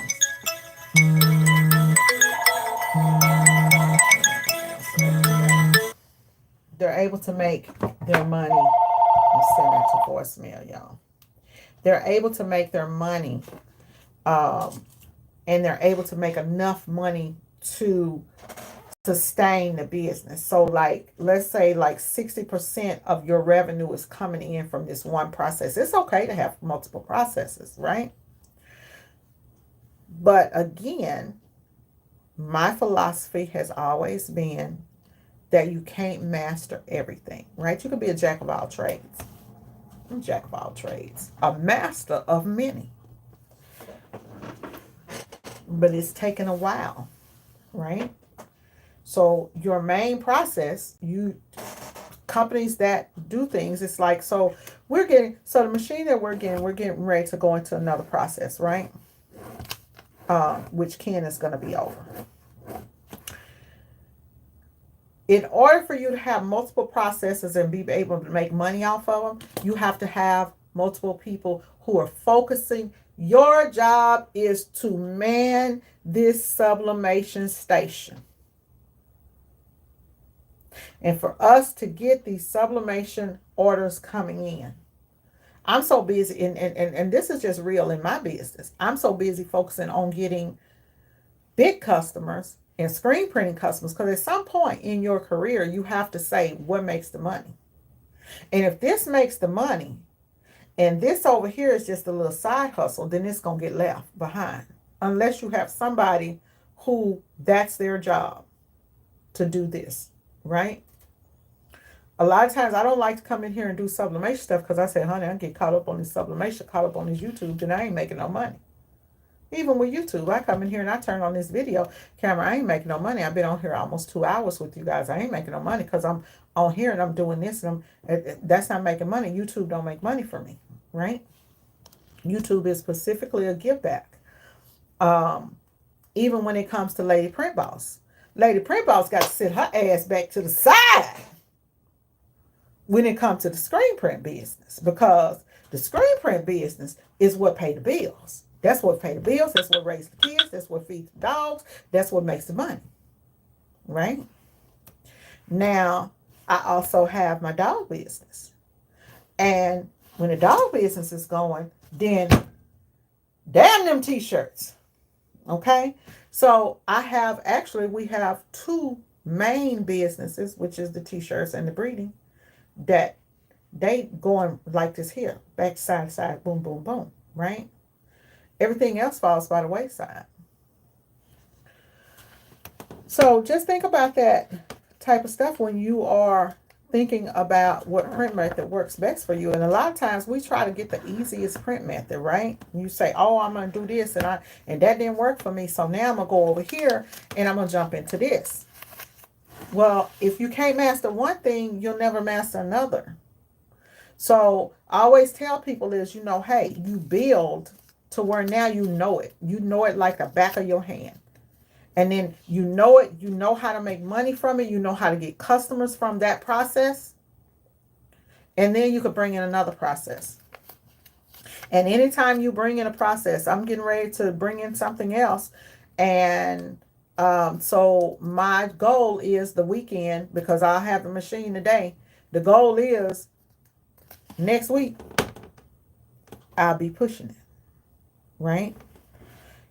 And you have to know who in your business, um, what your strengths is, what your weaknesses are, right? And why you're getting into a process. Like, don't just buy something just because you going along to get along.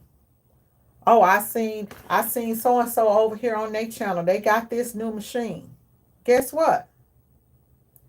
It could be a business. It could be that they got that machine. It could have been given to them. It could have been lent to them, or it could have been something that they bought. And it could be something that, like, for example, with me with the silhouette, I would have never bought a damn silhouette. I would have never bought a silhouette. Y'all asked me to buy a silhouette. People calling me, my students calling and saying, well, hey, I want to learn da da da, but I'm using this professional equipment. I would have never went to a silhouette. I would have never used Silhouette Studio. So, but the difference is that I tell y'all, I always say, hey guys, this, I do this here, boom, boom, on here, but baby, my money come from this. That's my main process. 98% of my orders are coming from that. Now I have a need in my business because you need two processes, mainly two. One for doing big bulk orders if you're dealing with big orders, bulk orders, and one for doing small orders. And that could be DTG. It could be, we're not even going to talk about DTF. It could be DTF transfers. We're going to talk about transfers. Like, it could be just transfers. You got a small space. You're working in a small space. You got a heat press. It can be transfers. Okay, y'all, we still here. It could be things like that. Sometimes y'all know the internet, it'll just cut off. Let's see if it brings me back in. Okay. It can be things like that. So keep that in mind. Um, Whenever you look at somebody, like, you may try to figure out, like, why are they buying that, right? Why is she buying that small machine? Why is she doing this, or why is she doing that? And that's a lot of things that nobody ever knows, right? But when you just go along to get along, you just, oh, I'm gonna buy this because this person got it. You don't know what that person got it for.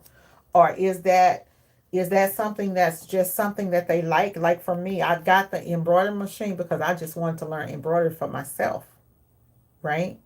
And maybe do a couple of patches. But not it be a vital part of my business, because I already got my processes. So I don't need embroidery. Who's gonna do the embroidery if we get an embroidery machine? You gotta look at that. If you booked and busy, you ain't got time for all the other. Get booked and busy on the things that you have, and take your time to perfect the process and get those customers for that process. Now, will your processes change over the years? Yeah, it'll change, because you're going to elevate. You may elevate. Y'all don't see me on this channel buy a bunch of equipment. You don't see me buy a bunch of equipment. Why? Because the process that we've been processing for 20 years is still working. So there's no need to buy a bunch of other stuff. Now, if I had the aspirations and I wanted to say, okay, well, we want to get somebody to come in and do embroidery and this, that, other. My son told me, he said, Mama, if you get an embroidery machine, I'll do embroidery. Well, I need you over here to be screen print right now, because that's what's popping. So maybe at some point we may get into that, but it's nothing that I have, so just kind of keep that in mind, y'all, and don't be lazy. You have to learn different processes. Whatever you get into, you learn it, you master, you make your money with it. You make your money with it. and you build it until you are here. Do the same thing I did. When you get here and it can't go nowhere else, and you trying to break that glass ceiling, that's when you turn around and elevate, right? Because if you haven't elevated from here and you tried vinyl and that didn't work for you, I had plenty of, I was doing 100-piece vinyl jobs, honey, like it wasn't nothing, okay? You tried sublimation and you ain't got no sublimation customers. You never did. You didn't get any customers doing that. You um done embroidery and you're not getting any. You purchase a $10,000-$20,000 embroidery machine, $30,000 embroidery machine that's sitting over there in the corner, and it's never getting used. You're not getting any return on your investment. What's happening? What's really going on? So you have to think about these types of things. Um, and you cannot, a lot of times we get that money, right? And one thing I can tell y'all, I'm going to leave y'all with this before I get off. If one thing that I can tell you to invest in, it's going to always be something that you're already making money with, or after the initial investment. Invest in your advertising to get your customers. And I'm not talking about Google ads or paid ads. We're not talking about paid ads, right? We're talking about investing in something that's going to grow your business. And it could be something as simple as, so I had a guy that reached out to me the other day. Hey, big boy. I had a guy that reached out to me the other day, right? And he was talking about, lost my train of thought. I lost my train of thought, y'all. But, dang, let me see. Oh, I do remember. Okay, so I had a guy the other day that reached out to me about social media content, is being my social media content manager, right? That's a way of investing. There are so many different apps that I invest in. Everything that you invest in doesn't have to be like big things, right, for your business. Do your study. But don't get stuck in research mode. You cannot get stuck in research mode. You have to elevate, even if you lose, right? And one thing I'm going to tell y'all to invest in a website. I would invest in a website before I invested in equipment.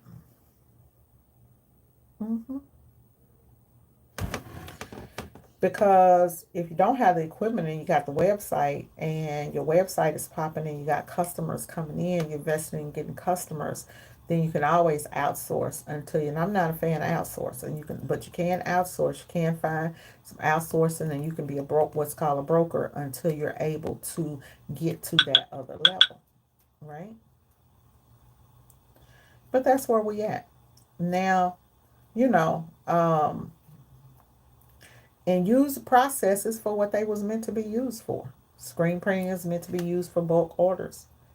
Don't go look for customers if you're not if you're not going, do bulk orders, 100 shirts or more. That's what it's meant for, right?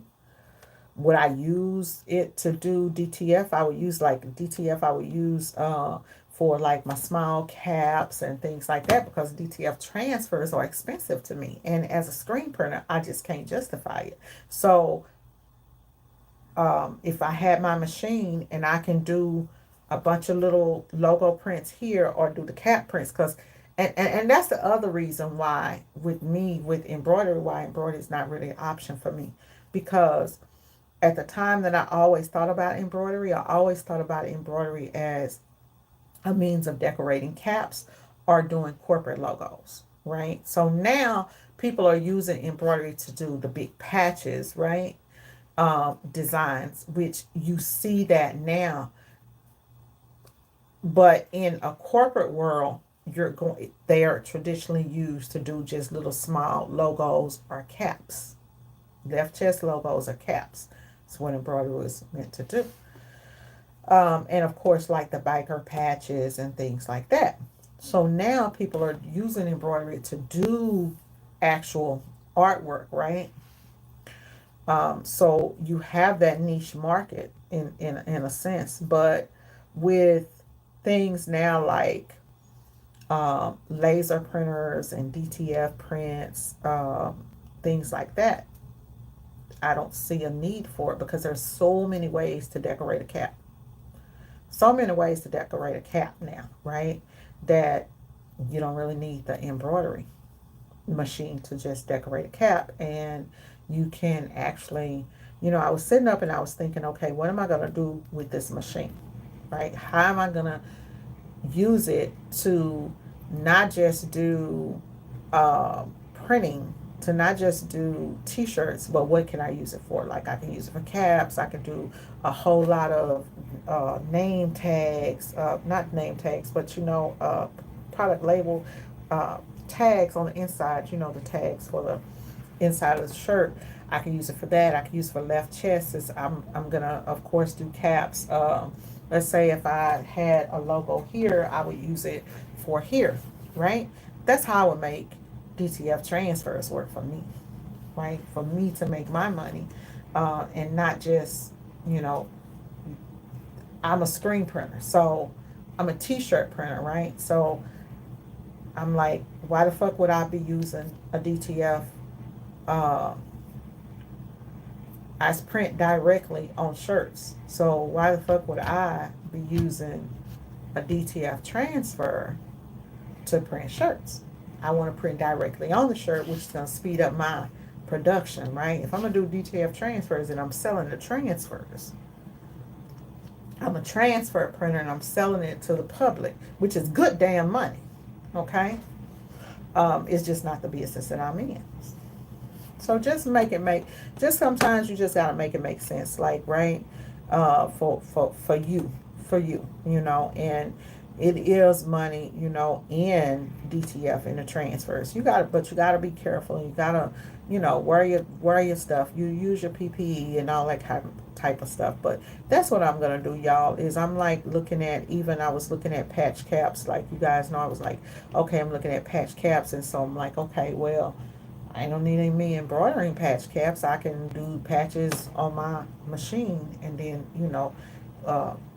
hit the DTF transfers on the patch, and then put that onto the caps.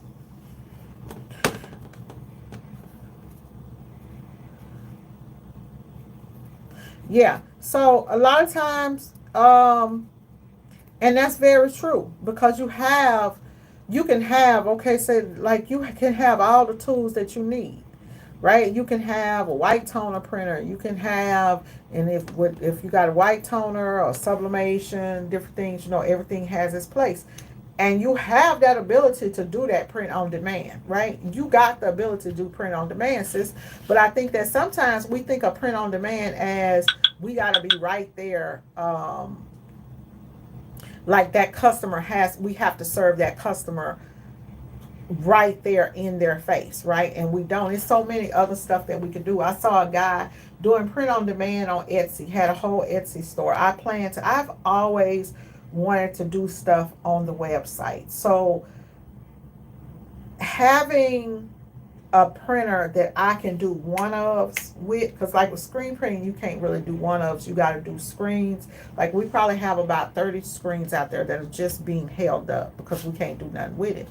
But if you have an on-demand print method, then okay, now you can go in and you can just do that. So if I wanted to knock off some eclipse shirts real quick that I know it's just gonna be like, like that 1 day wonder or 2-3 days, I'm gonna get that off. Or if I have a quick event I need to go through, stuff like that is what we could use print on demand for. You have it all, you just don't have the means. So like, you don't have the means to get it out there to the public since you don't have the brick and mortar.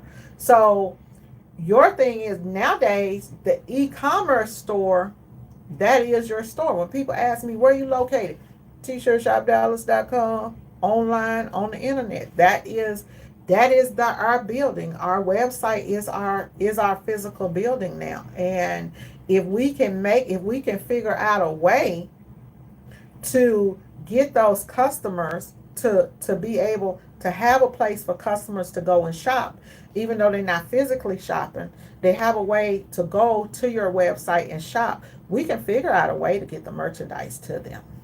We can still offer same day printing services, right? And we can figure out a way to get that merchandise to them. um so that's why I say, guys, is like, stop buying so much equipment.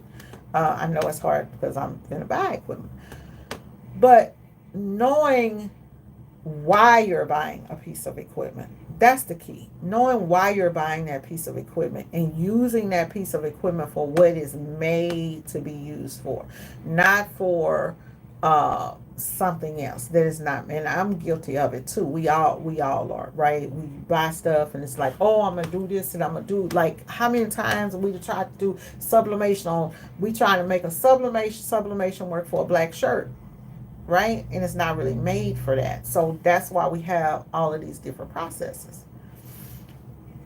Just food for thought and my take on it. That's just the boss take on it, y'all. Let's see. I know Arlene said something up there earlier. Let me see if I can go back through. Because you said something about DTF. Let's see here.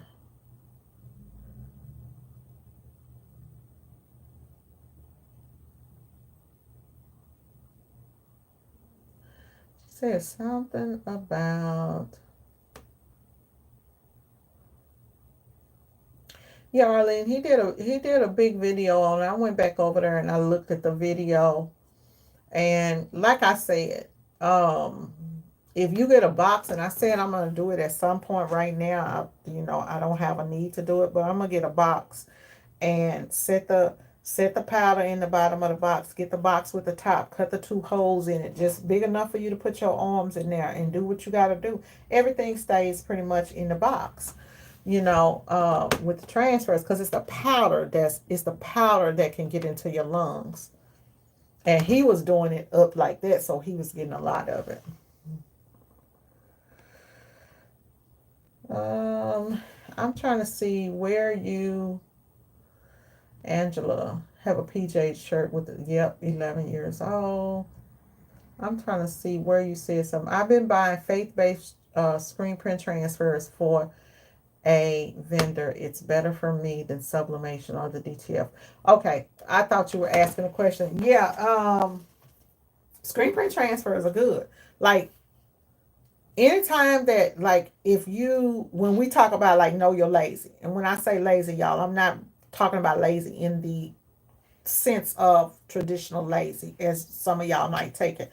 I mean, like, the less work, right? So you buying the transfers, you getting the transfers from somebody, whatever kind of transfers you get, and then you pressing, right? It saves you so much time on you doing other stuff. And like you said, even with screen print transfers, you can do them on dark shirts, and you can do them on a wide variety of shirts too. Even with the DTF, you can do DTF on wide variety of shirts. But yeah, it's way better than the sublimation or the DTF hack, because if you're doing the DTF hack, you still going through the thing with the powder, and you still ain't got the black shirts, and it's just a whole lot. So I definitely agree with that. Get the transfers. I also another thing, y'all, is I also heard, like, people have been saying, like, okay, well, when you press and transfers, like, because people are saying, okay, well, Latana, you saying, okay, by the transfers, when you press in the screen print transfers or you press the DTF transfers and you hear like get a smell coming off of it, right? I don't get as much of a smell with screen print transfers as I do with the DTF transfers. But from my understanding, either way, like once the powder has been melted, right, that you're not gonna have any health effects from it, I would still open a window or something like that. Like whenever we press and transfers, we normally in a big space. When we were pressing down at, we did some DTF transfers at the last event we did, and we were in an open space. I could barely smell it. Like I'm not sitting over the heat press, like like trying to get high or nothing like that. So I think that everybody would really, really be fine. Customer wanted a DTF print. She saw me where I ordered it from Jiffy, and it was $446. $446. That's a good price. How big was it? So you can still make money like that, right? So if it's $4.46 for the transfer, and let's say shoes, you put those on a site, and that might be one of your hot sellers, and let's say you're selling 100 of them, or you add a shirt with that. Let's say even if you buy the shirt retail, let's say the Gildan soft style shirts right now, y'all, are about $3. Which is a nice ring spun cotton shirt. It's not, it's still kind of boxy, not just, form fitting, but it's a nice shirt. So then you got like, let's say you got $8 into the shirt, $8 or $9 into the shirt. You still can make a profit off of it for doing small orders. You're not going to be able to make a profit if you're going up against a person in screen printing that's maybe able to have the ability to do hundreds, and they have an automatic press and stuff like that, but you can still make a viable living at it, and you can actually make an unlimited amount of income doing the transfers. Carmen says everybody can make money. Sure can. Y'all put your last minute comments out here. You see your dude Trump in Atlanta.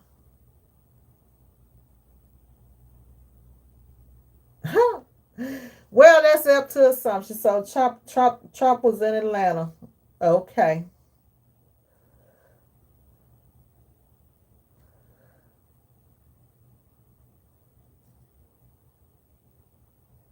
Can a cleanup be performed?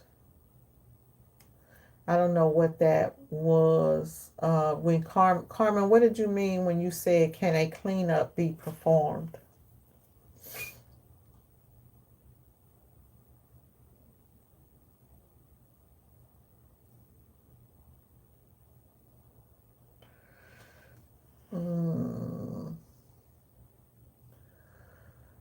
Turn hacks.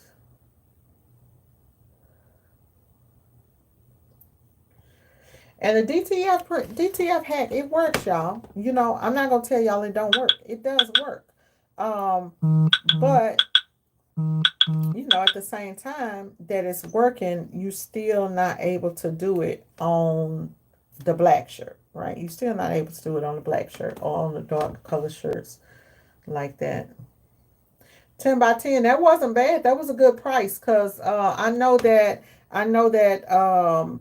stalls is 6 cents a transfer. 6 cents a square. Like when they sell the DTF transfers, they sell it by the square inch. So there's a 6 cents a square inch. I've seen them as low as 4 cents per square inch. And I can say this too. I'm gonna say this also.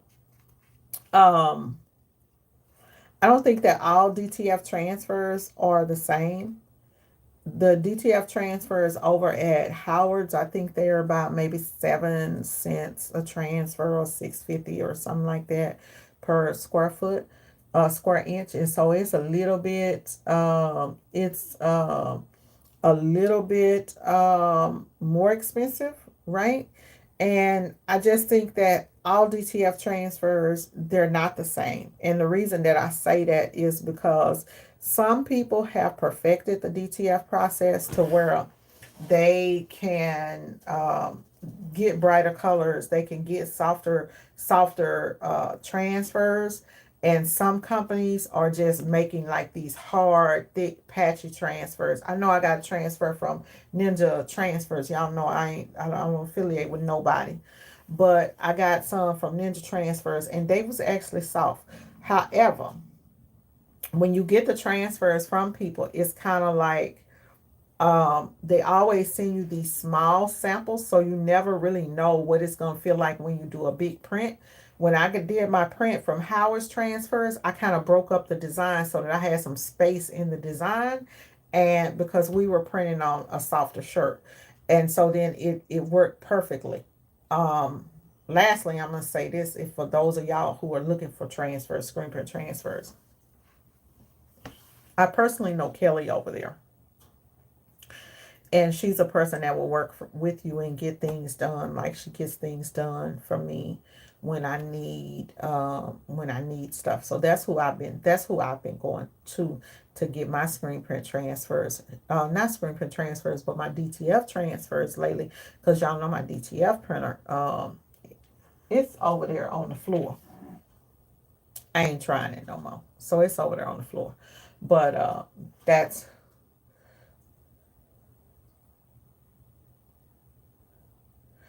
okay. So Arlene said, y'all go check them out. Arlene, maybe drop their link in there. You say it's Design Sisters.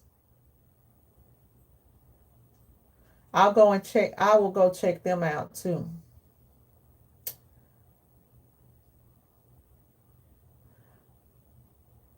Oh, I'm sorry to hear that. Dang. Yeah. Oh, OJ. Well, God rest his soul. So there's two Kellys. There's two Kellys. There's Kelly with Styles. And then there is a Kelly that's over with Howard's Transfers. And she's Kelly, honey. Kelly is the Kelly with both of the Kellys are good. Both Kellys are good, right? And I use both of them, and I have a business relationship with both of them on different things. Just that for me, the Kelly at Howard's is more accessible to me, and she's able to reach out to me. Thank you. She's able to reach out, and she like when you deal with a company and you place an order and you really don't know how it works on the website, or you are trying to figure out like how to size this and how this is gonna work. Um, I found Howard's Transfers to be, for me, to be more of a company that I can relate to. Now, I ain't gonna tell y'all they cheap, because they not. They're not cheap. They're where you're gonna go if you need some shit to be right and you need to make sure that it's gonna get there. Um, they're one company that I could stand by. They're one company that I could stand by and say that they're gonna tell you, if you if you have questions, or need to ask a conversation, they're gonna tell you, hey, Latana, use this type of screen print, because all screen print transfers are not the same. Just not just DTF transfer, all screen print transfers ain't the same. Hell, you got some screen print transfers that's thick as hell. You got some that's nice and soft. So when it comes to that, that's the thing. And I think that part of Stahl's problem is that they offer so much stuff that it gets overwhelming. And if it's overwhelming for me to shop on the website, it's definitely overwhelming for a lot of other people. With that being said, they are the longest standing and the biggest uh, printer of screen print transfers that it is. Screen print transfers and DTF. So, you know, it's just a matter of and both give good information. Like both give out good information, right? Can you use DTF transfers on home good products? Big Boy is on here. He can answer that question. But yeah, you can. So most home good products, you're not gonna be. So let's say if you DTFing on something that's not going to be washed, it's not going to be washed anyway, so it's not like going to come off. I've seen people do DTF transfers even on cups and tumblers and tumblers and things like that. um from my understanding, just from what Big Boy had told me, is that it will come off, like it will wash off. You got to put something over it. Either he told me that or Elegant Edits told me that. But like you could do wood, you could do, yeah, you could do all kinds of stuff. You know, if you got transfers, that's the thing. Like with the transfers, um, even with screen print transfers, you can do different stuff, right? So you got to transfer. It's a lot of things that you could print on. We can get screen print. I could take a screen print transfer, and I can, heat it on this book if this book will take the heat. That's the difference between a screen print transfer and a DTF transfer, right? With the DTF transfers, they peel at a lighter. They call it. They peel at a much lighter um, temperature, lower at a much lower temperature than screen print. But I've done screen print transfers um, on things like leather and stuff like that. Hey Lamont, how are you? We're gonna go ahead and get ready to get off of here, y'all. So today I've got some things that I'm gonna do. I've got a couple of people who I need to do. I need to reply to some emails, and I hope that this video helped y'all. So y'all know sometimes I come on, sometimes it's raw, sometimes it's uncut, and but at the end of the day, I'm just here to help people who are in the business and to give you guys a real take and a real perspective on it from someone who is, I guess you could call me damn near a veteran in the business now. And to give y'all some real talk, because a lot of times we don't. May 24th. We need to change the date from Wednesday to Thursday 16th to align with our event. To align an event of ours.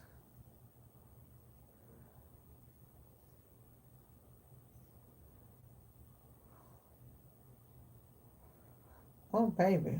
We're not changing no dates. Oh, no. The date is the date. Y'all know already.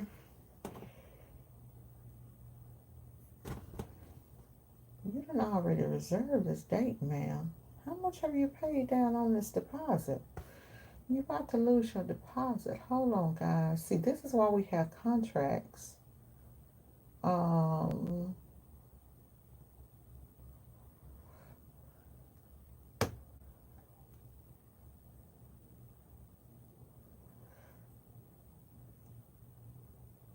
Ma'am, you said on the 15th. Let me see here.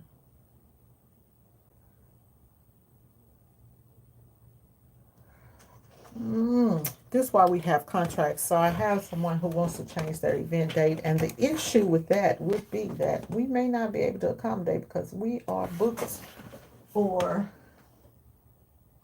the 15th and the 16th, for the 14th and the 15th, and then the 16th.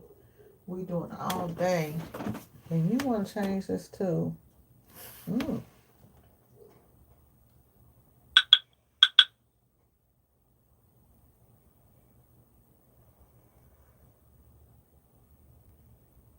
You about to lose your $1,000 deposit now.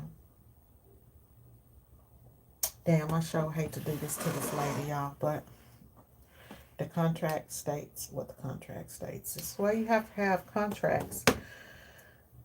So I have a client that has just emailed me, and they need to change their event date to the day before, which the day before no, to the day after the original event is planned. And on that day, we actually have a event planned. So we will not be able to accommodate that date. It's going to be a hard one. Let's see. So I'm going to have to get off of here and try to figure out how I'm going to make that work. What type of printing that they need to be done. It's a prime example of having a contract. Prime example of having a contract. Because normally people would try to cancel. But the contract says there's no non-refundable deposit. Non-refundable deposit is what it is, guys. So let me try to figure out. Let me try to get off of here, y'all, and figure out what is going on. And I'll talk to you guys. Oh, T. Lamont, you gotta get up, and you know what? We all get lazy sometimes. I've gotten lazy, but you have a product, you have a service that you could push, right? Sometimes we take, like, I'll work hard and then I'll take a break back.